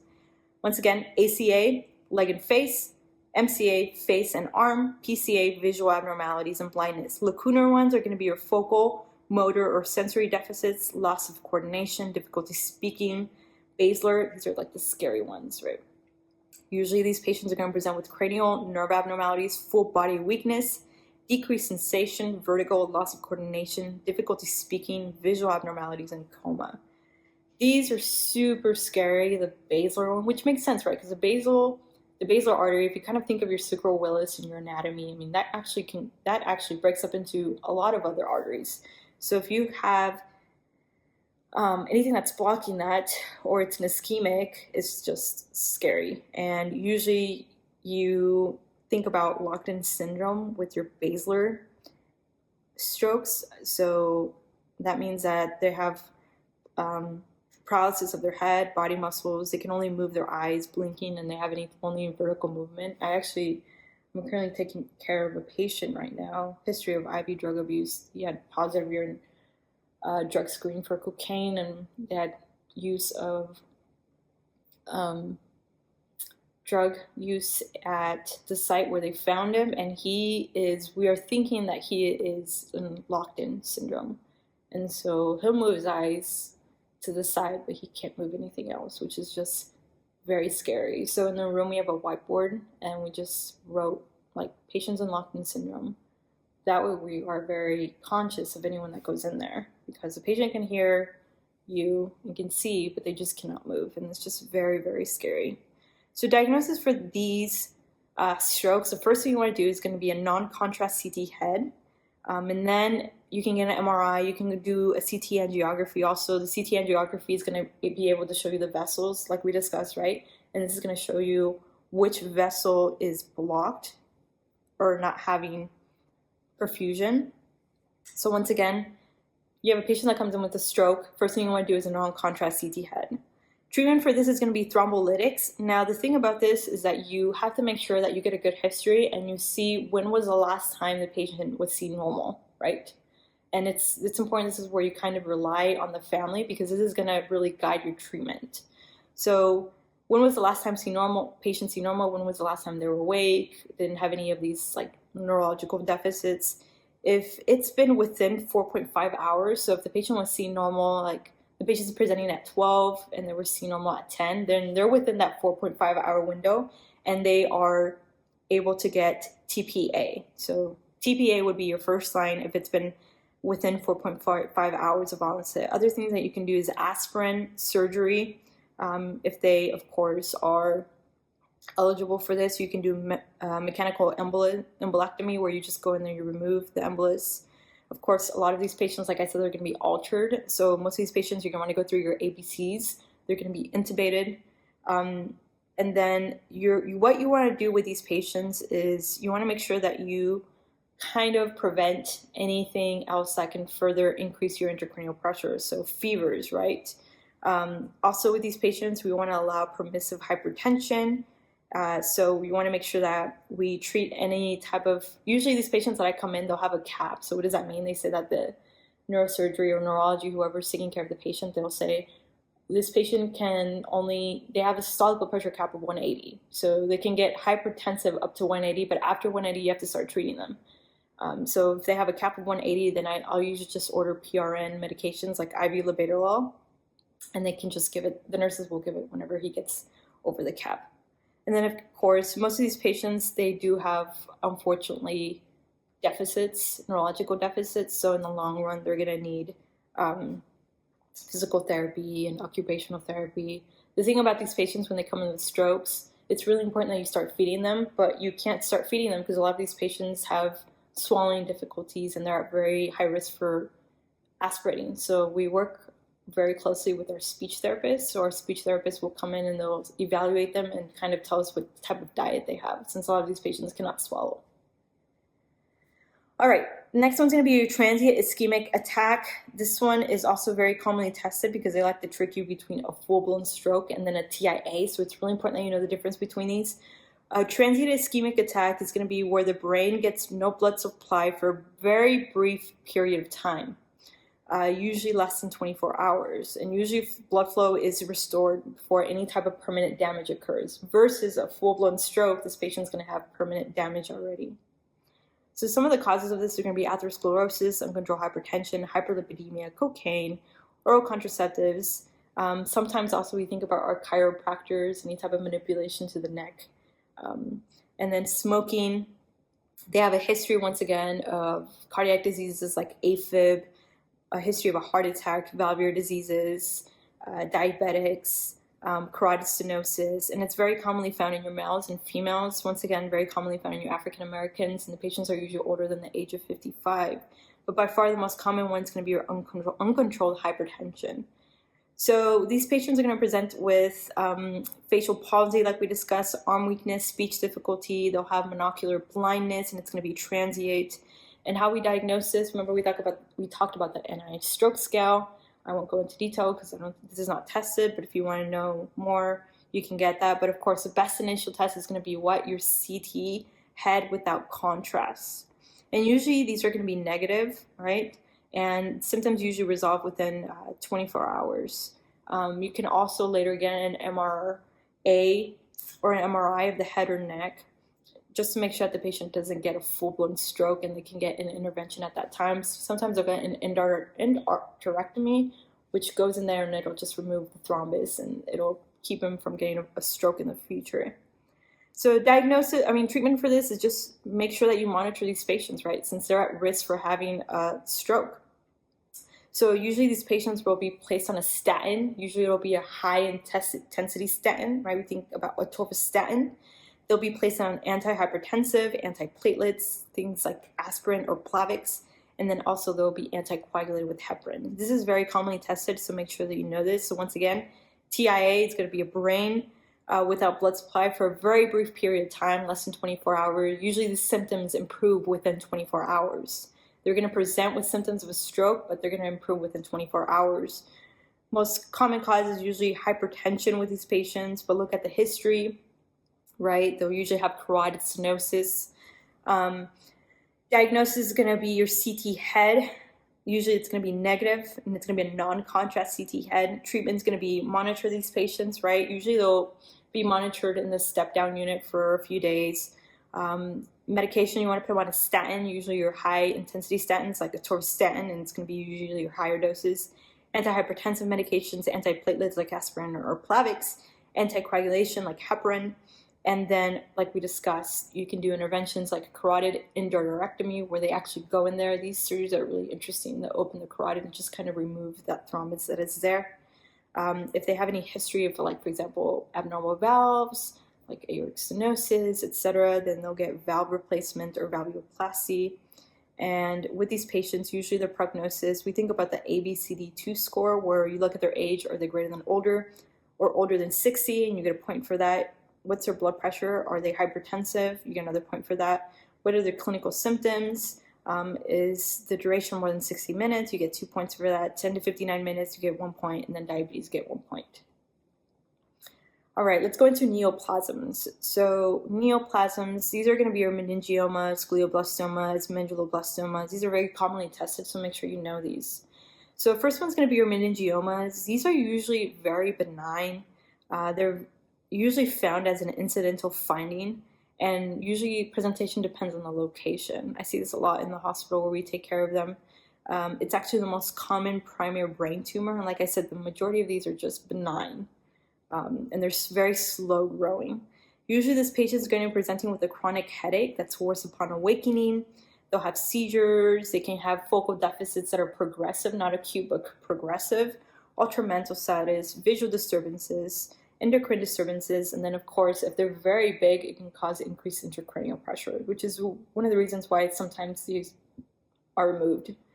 Diagnosis is usually going to be an MRI of the head, and this is where you're going to see like a space-occupying lesion, right? And treatment's going to be usually surgical resection. If it's unresectable, then usually these patients get radiation, but most of these are resected and the patient has a very good outcome. Next one's going to be your glioblastoma. This one's going to be malignant versus your meningioma, which are benign. Glioblastomas are very, very malignant, and it's going to be the most common malignant primary brain tumor. The thing about this one is that once you have it, it's a very rapid progression, and these patients have very poor prognosis. Usually about less than 1 year of time for living when they're diagnosed. And it's most commonly found in your adults versus your medulloblastoma is most commonly found in children. Your glioblastoma is most commonly found in your adults. So this patient, how are they going to present? They're going to be presenting with this headache that's chronic, and it's worse upon awakening. They can present with seizures, progressive focal deficits or weakness, nausea, vomiting, visual disturbances, personality changes is one of the big ones, but always look for those headaches that they wake up every morning and it's chronic, and that nausea and vomiting. Diagnosis, you're going to do an MRI. This is where you're going to see a lesion in the brain, and treatment's going to be surgical resection, radiation, and chemotherapy. Medulloblastoma, this is going to be a primitive neuroectodermal tumor. It arises from the fourth ventricle, and it causes increased intracranial pressure. This one's very highly malignant, and it's most commonly found in children. This patient's going to present with headache, once again, vomiting. The other one that's very common in your children is going to be your ataxia, so make sure that you look for that in the question stem, ataxia. Cranial nerve 6 palsy, which makes sense, right? Because the tumor is encroaching on the cranial nerves, and so you start getting these cranial nerve palsies, and also dysmetria. Diagnosis is going to be an MRI. This is where you're going to see, once again, a mass, and usually you'll see obstruction of the fourth ventricle. The thing about this one is that it causes hydrocephalus, right? Hydrocephalus. So usually on the scan, you'll see like these ventricles that are like super enlarged. Treatment's going to be surgical resection with radiation and chemotherapy. Next one's going to be your idiopathic intracranial hypertension or pseudotumor cerebri. This is usually due to increased intracranial pressure with really no cause of intracranial pressure or anything that's causing it. And it's usually a diagnosis of exclusion. Some of the causes can be they are just not absorbing their cerebrospinal fluid, or they have decreased absorption of their cerebrospinal fluid, so it causes this hydrocephalus. So etiology, in the question stem, look for this. It's going to be a young obese female, or just a female with a history of oral contraceptives. So once again, female, I've read the question stem in their 30s, early 30s, late 20s. They're on oral contraceptives or they're obese. That's going to be the key for that. So read for that in the question stem. Sometimes it'll say it's a female that has a history of vitamin A toxicity, or even steroids or tetracyclines can cause this. But by far the most common one's going to be that female that's obese or on a history of oral contraceptives. They're going to be presenting with this headache that's lateralized and pulsatile. They'll have visual disturbances, papilledema, cranial nerve 6 palsy, diplopia with lateral gaze, and loss of peripheral visual field. So once again, headache, lateralized, pulsatile, visual disturbances, papilledema, cranial nerve 6 palsy. Like, I'm discussing all of these and you're thinking about just focal neurological deficits, right? Diagnosis is going to be MRI. Usually you won't see anything on the MRI.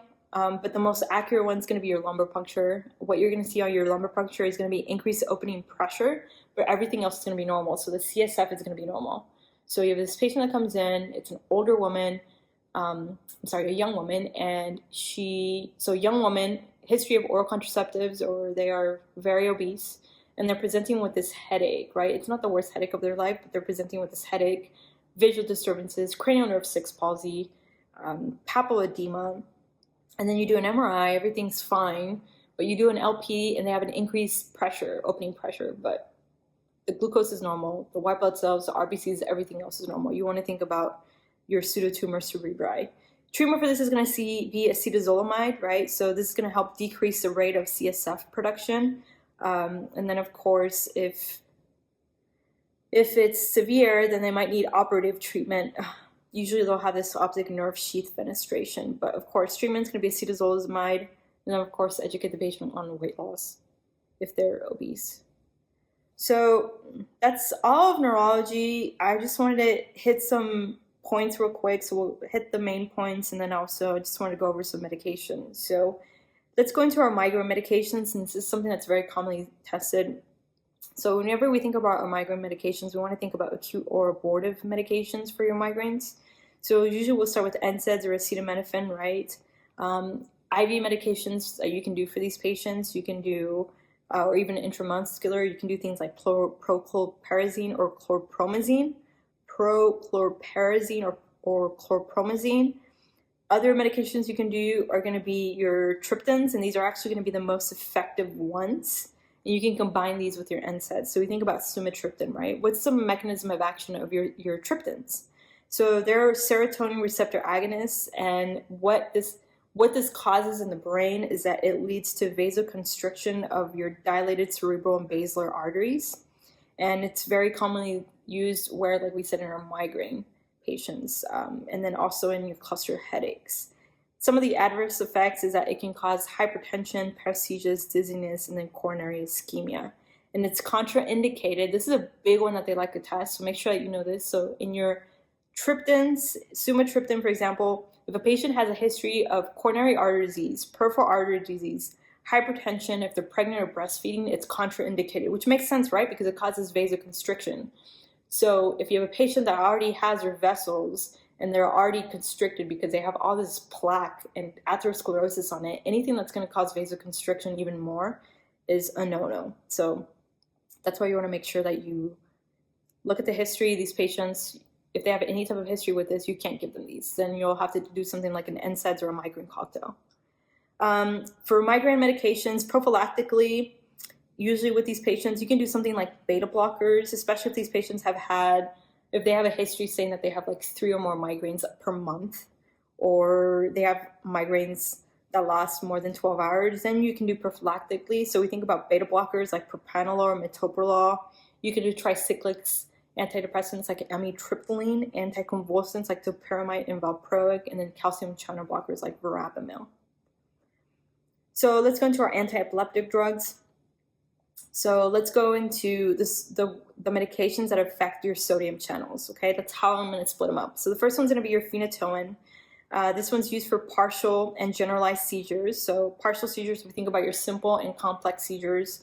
And then your generalized seizures, we think about your tonic-clonic seizures, right? So once again, phenytoin, that's where it's used for. And it's also used prophylactically for patients that have status epilepticus. And remember how we discussed that you can do phenytoin or fosphenytoin. We use fosphenytoin more commonly because it has less side effects. We think about phenytoin causing your hypotension. And the mechanism of action for phenytoin is that it blocks voltage-gated sodium channels and it stops seizure propagation. So it works in your seizure channels, it stops them.